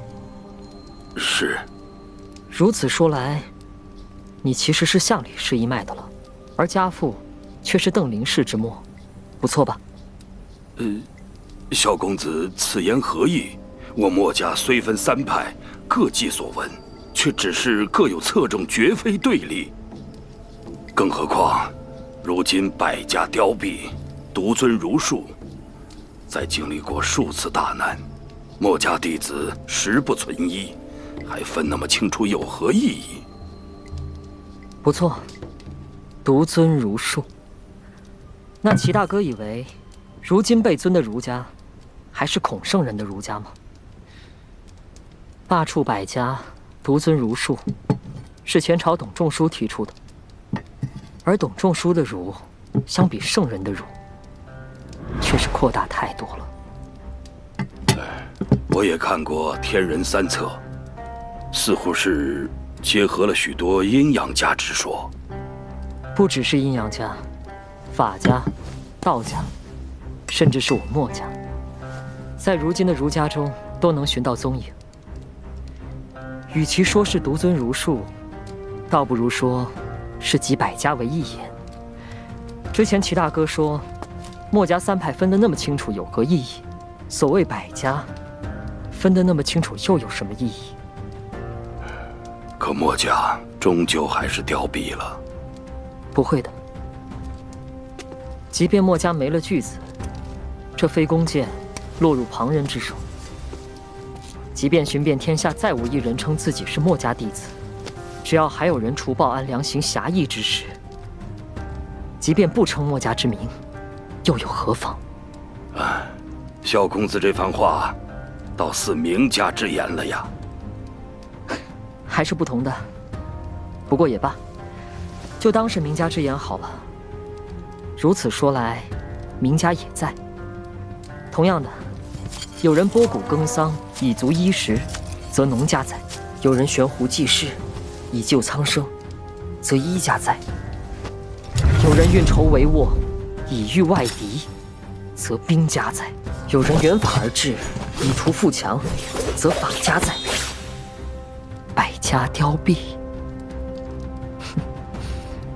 文明不灭，百家不亡。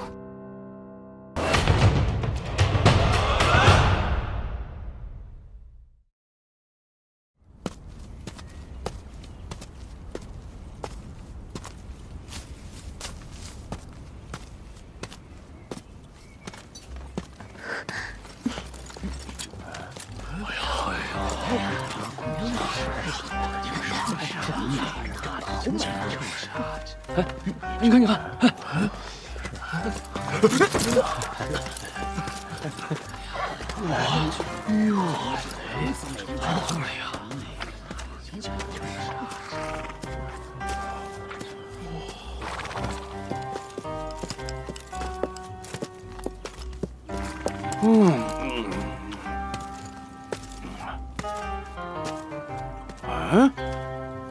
这胡姬多半是哪个将军私带的营妓吧？我打听过，说是一位新上任的军中假司马的随从。这叫班超的假司马，据说与窦固将军是同乡，都是扶风平民役的人，哎，还当过文官，不知怎的就从军了，带了一众随从，都是些奇怪的人。这是来攒军功，图着升迁的吧？哼，这些纨绔，真当西征是闹着玩呢吗？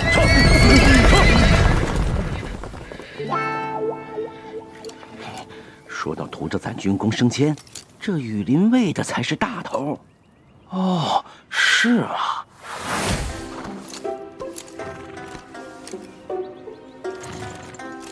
羽林卫，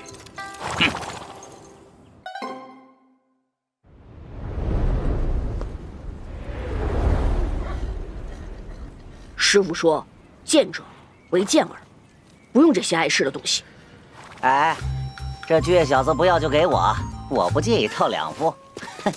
你们呀，哪有一点同情的样子？耿哥来啦！哎，小昭，哎，你怎么把小昭也带来了？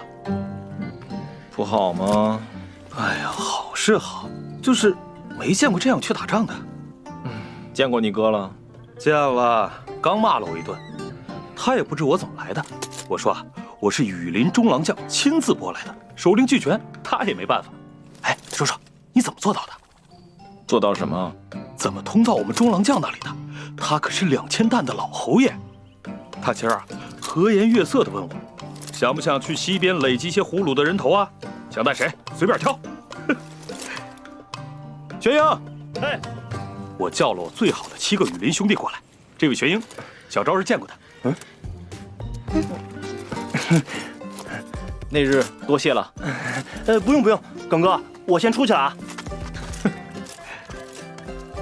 不装睡了，说吧，你都做了啥？哎呀，真没做什么。哎，外面那帮人就不说了，你一个帐里能藏着2个女人，真当别人都是瞎子吗？我是想啊，这西去6000里去打仗，路途寂寞，有小昭弄箫，仙奴跳舞，岂不美哉？耿哥，要不要给你吹一曲啊？请耿爷上条领带。都疯了！报贾司马，帐外来了一个人求见，说是叫齐欢。哦，终于来了呀！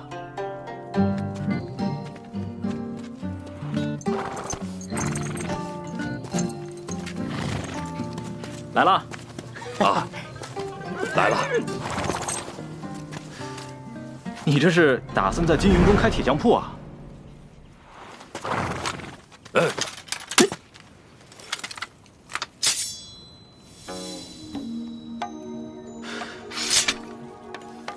这算是借给你吧。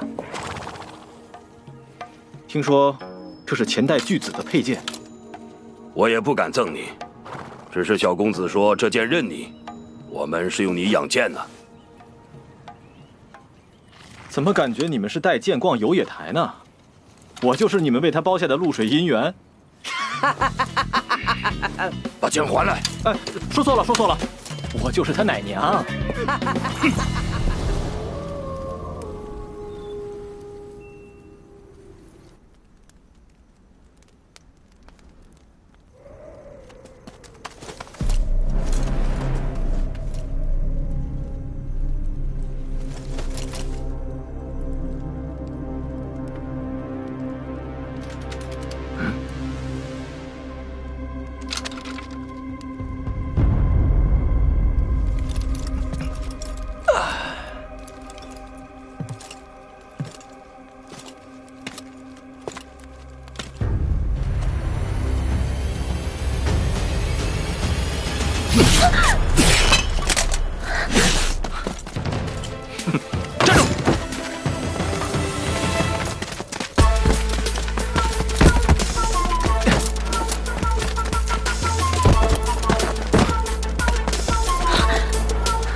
转过来。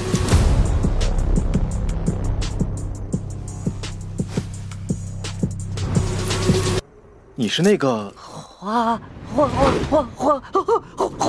妇？你怎么能跟来啊？啊！哎，还不是来找我的男人的。他会武功，还满身的毒虫，你口味很重啊！你到底是谁？我是你的女人啊！你是怎么跟来的？你走了，就一直远远的跟着了。不可能，不可能，绝对不可能！哎，你至于吗？自称是盗贼的祖宗被追踪了，却还不知道，能不觉得丢人吗？放屁！这一定不是什么追踪术。花老板，夜郎桑木之音的花家与你是什么关系？这位大哥真的是好眼力啊！夜郎桑木之音花家是个奇门，极为神秘，据说精通用毒、艺术和蛊术，秦朝大军伐岭南时，才让世人知晓，让秦军损失极大。蛊术我听说过，艺术是什么？艺术就是能驱动野兽、虫蚁为自己所用。最神奇的是异鬼，能让地里的尸体出来打仗。啊！哎，你说的那是赶尸嘞。啊！我们家呀，只有几个叔伯才会。那是嘞，得阳气盛，女人做不来嘞。你竟是夜郎人！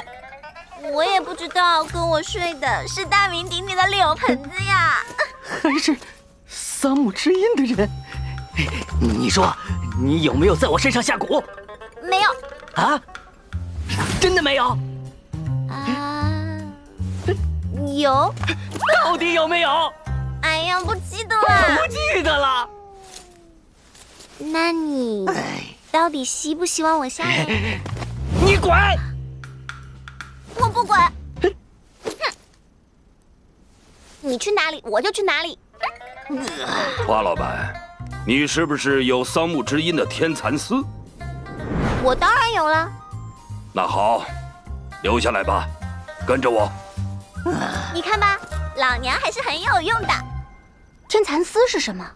桑木之音这个名字的由来，就是能养乌金蚕，吐出坚于刚韧的天蚕丝。欢迎加入。等等，不行，我不同意。潇洒点儿，你一向很潇洒的。他来，我走。哎呀，别神气了，都中蛊了。我以前看过奇异集，里面有一条说，夜郎女子善下狼心蛊，有情郎变心，倒闭在路边，官府去收尸，结果一拉头发，连着头皮就拉开了。你猜怎么着？原来整个脑子都被蛊虫吃空了，里面全是蠕动的蛆虫。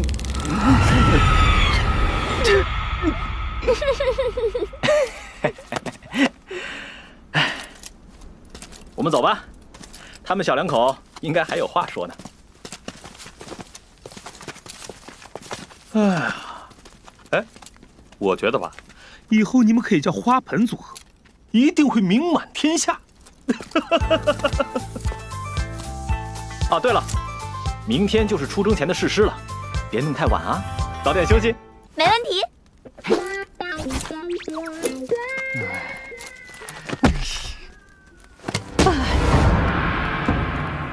豫北匈奴漫辱天地，既已归顺，复又悖逆，袭扰渔阳，劫掠河西，左路离王，占城夺地，千劫百姓，残暴生灵。南山之主，难书其恶，天下昭然，所贡文谏。自古中国居内以制夷狄，夷狄居外而奉中国。匈奴本为夏之夷民，北上流离和百蛮之丁，今不思王化，屡屡犯境。自边信以来，漠北大旱，民生凋敝，上下交怨，此盖天地之法，故今略举大端，以御齿民。禹率阴阳之效，持虎之势，继南单于，东胡乌桓，西戎氐羌，侯王军长之群，骁骑3万，元戎轻武，长谷4分，云姿毕露，万有3000余胜。乐以八阵，力以威神，玄甲耀目，朱旗降天。岁临高阙，下激路，经弃虏，绝大漠，斩敌将以信土，血施主以染恶。上以抒高文之素愤，光祖宗之玄灵；下以安固后嗣，挥唾敬雨，振大汉之天生。朔王师兮征荒邑，剿凶越兮解海外。凶其苗兮艮地界，西地载兮震万世。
你那些破虫子没在身上吧？啊？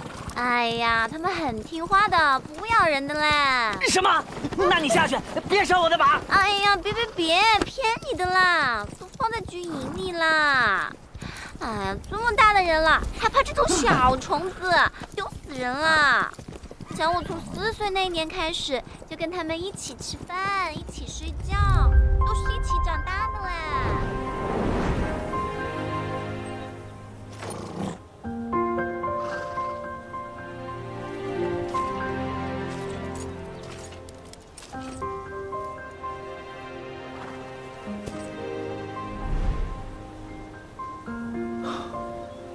这种事实，真让人血热心悸啊！但功业终会散尽，殿宇终将颓废，不朽的只有文章。是啊，以后的人可能不会记得这场战争会有多少尸骨和血泪，但能唱诵你写下的诗词，这就是历史。咱们史官真是傲慢，立德、立功都没有立言那么便利和偷懒。有时觉得不朽就是个骗局，人总是要死的。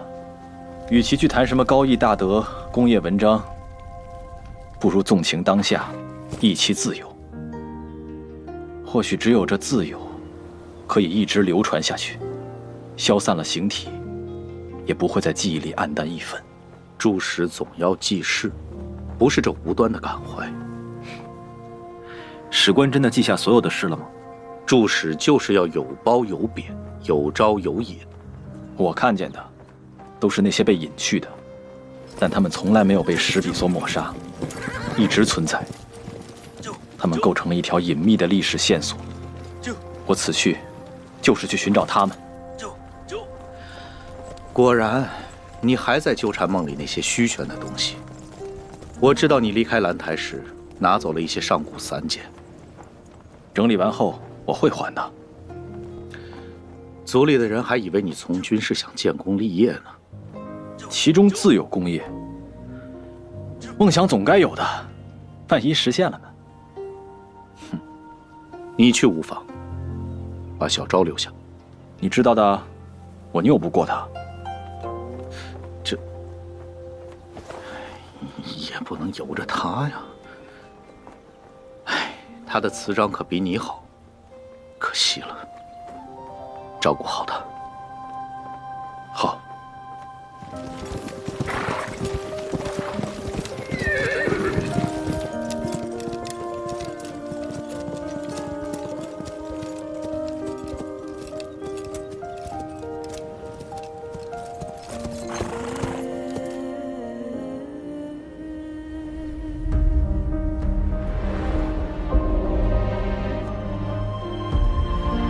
父亲，你们没有做到的事情，由我来做吧。班超不知道能不能做到开拓一个更大、更自由的领域，给和哥哥一样才华横溢的人一个风华绝代、广阔无边的天下，由着他们书写，去镌刻自己的不朽。切！哼！闭嘴！去镌刻自己的不朽。哎，咱们在九泉塞已经驻扎10日了，在等什么呀？等卤水羌胡人的部队前来会合。哦，哎，昨日进城的那只是？那是南单于的人。此次征讨匈奴，他们也会出兵。南单于，他们不也是匈奴人吗？会帮我们打自己？征讨北匈奴。他们可是急迫得很啊！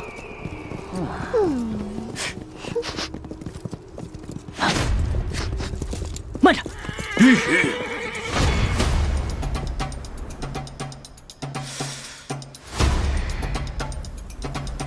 有血腥味儿。撤！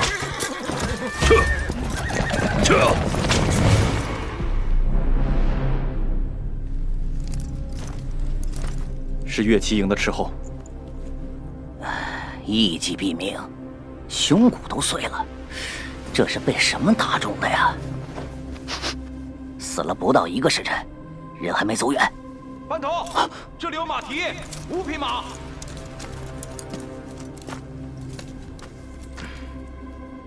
你去报告，我们先追。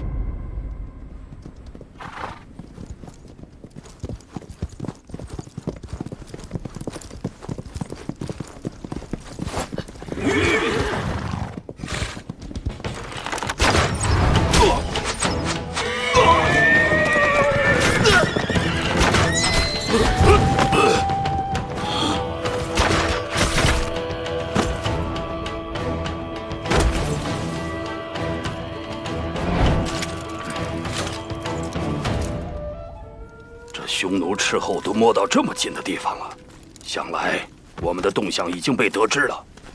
数万人的军队调动，瞒是瞒不住的，就看匈奴那边打算怎么应对了。嚯，这家伙吃什么长大的？这么……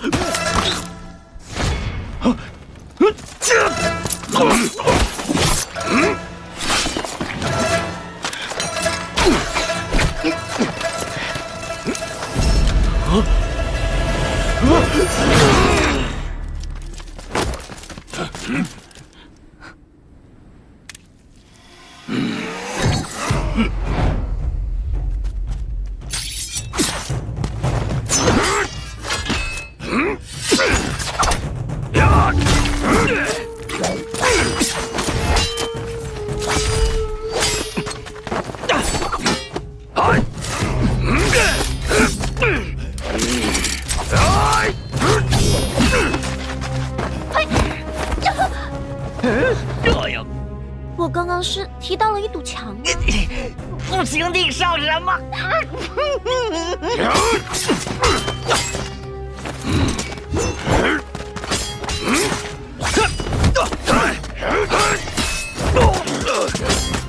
又来，结果，哎！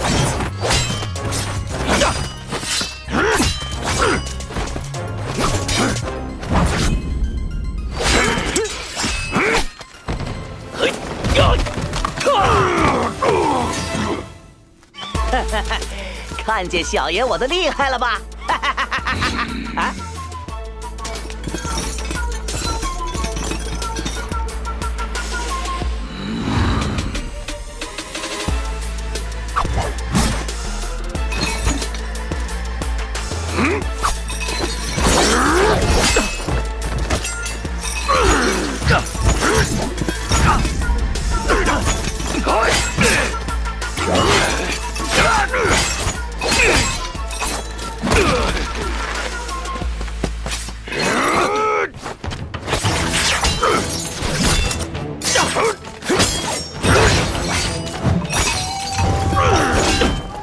奔跑！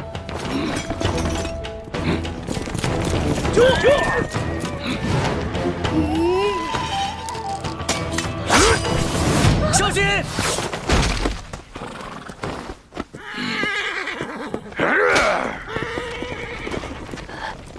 这家伙简直是个怪物！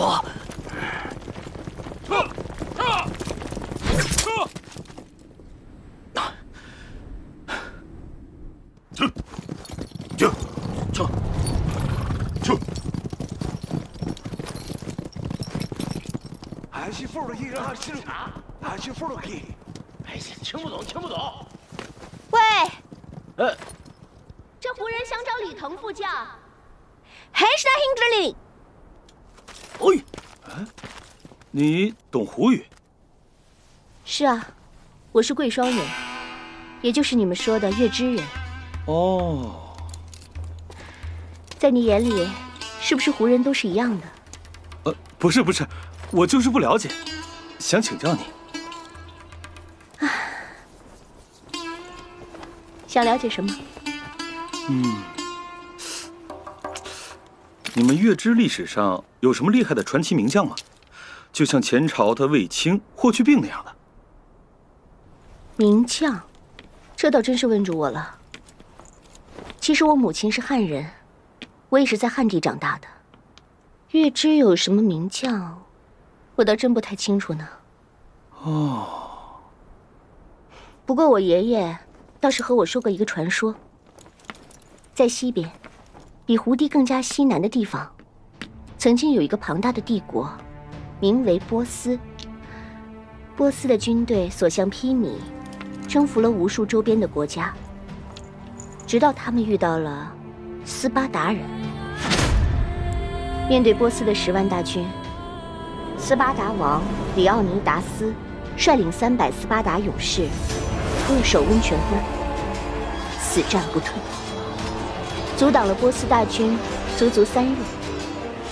后来，波斯人找了一个当地的叛徒，带着他们从一条鲜为人知的小路，绕到斯巴达军队身后发起进攻。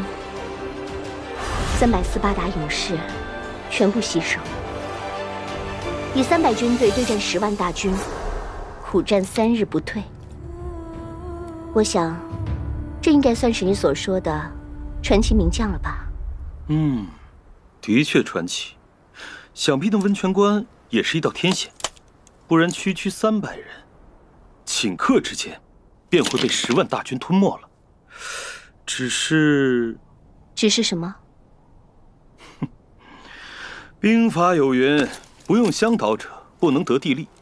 已经占据天险，却反被敌人利用，完成包围。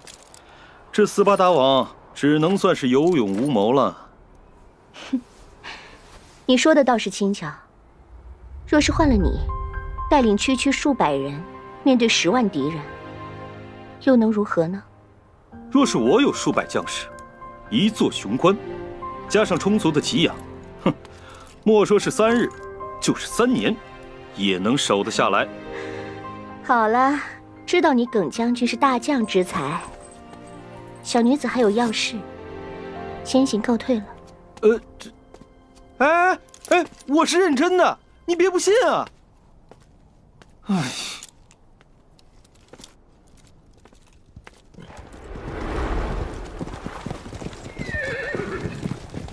我听说，我们停在这里，等其他几路大军前来会合。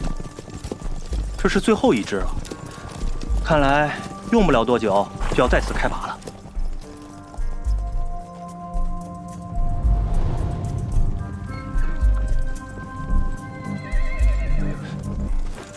于右旋，我看你总向那些当地人打听这歌里的于右旋什么的，是谁啊？仇人。啊？打听到了吗？他们说，这人往西边去了。玄英哥哥，你知道我是个游侠吗？游侠最快意的就是恩仇这2个字，无论报恩还是报仇，命是可以随时扔掉的。哦，你们兄妹是来报仇的。二哥的想法太多，反正我是要行侠报仇的。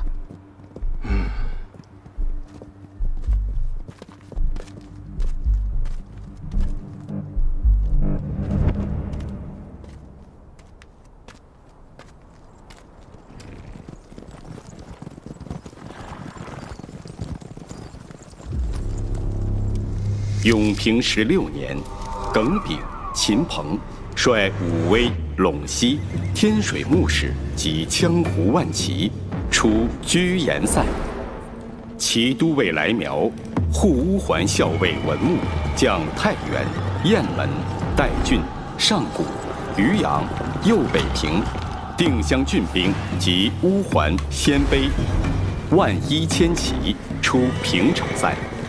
耿炳、秦鹏掘没600余里，至三木楼山；来苗、文穆至匈奴河水上，鲁皆奔走，无所获。又太仆季荣、度辽将军吴唐将河东、北地、西河、羌胡及南单余兵11000骑出高阙塞，坐不至卓爷山，季荣、吴唐免为庶人。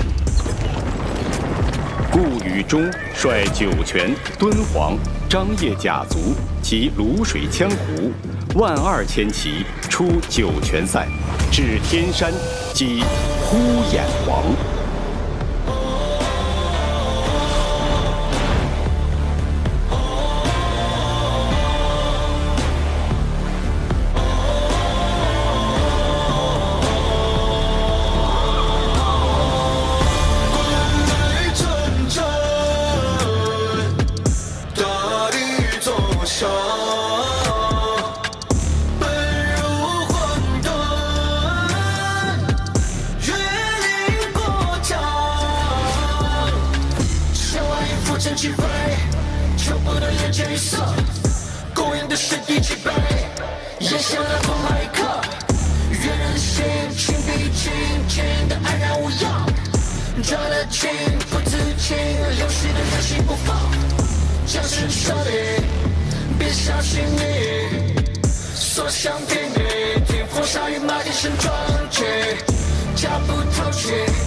人血汗血，不堪一击的无需多言自动退。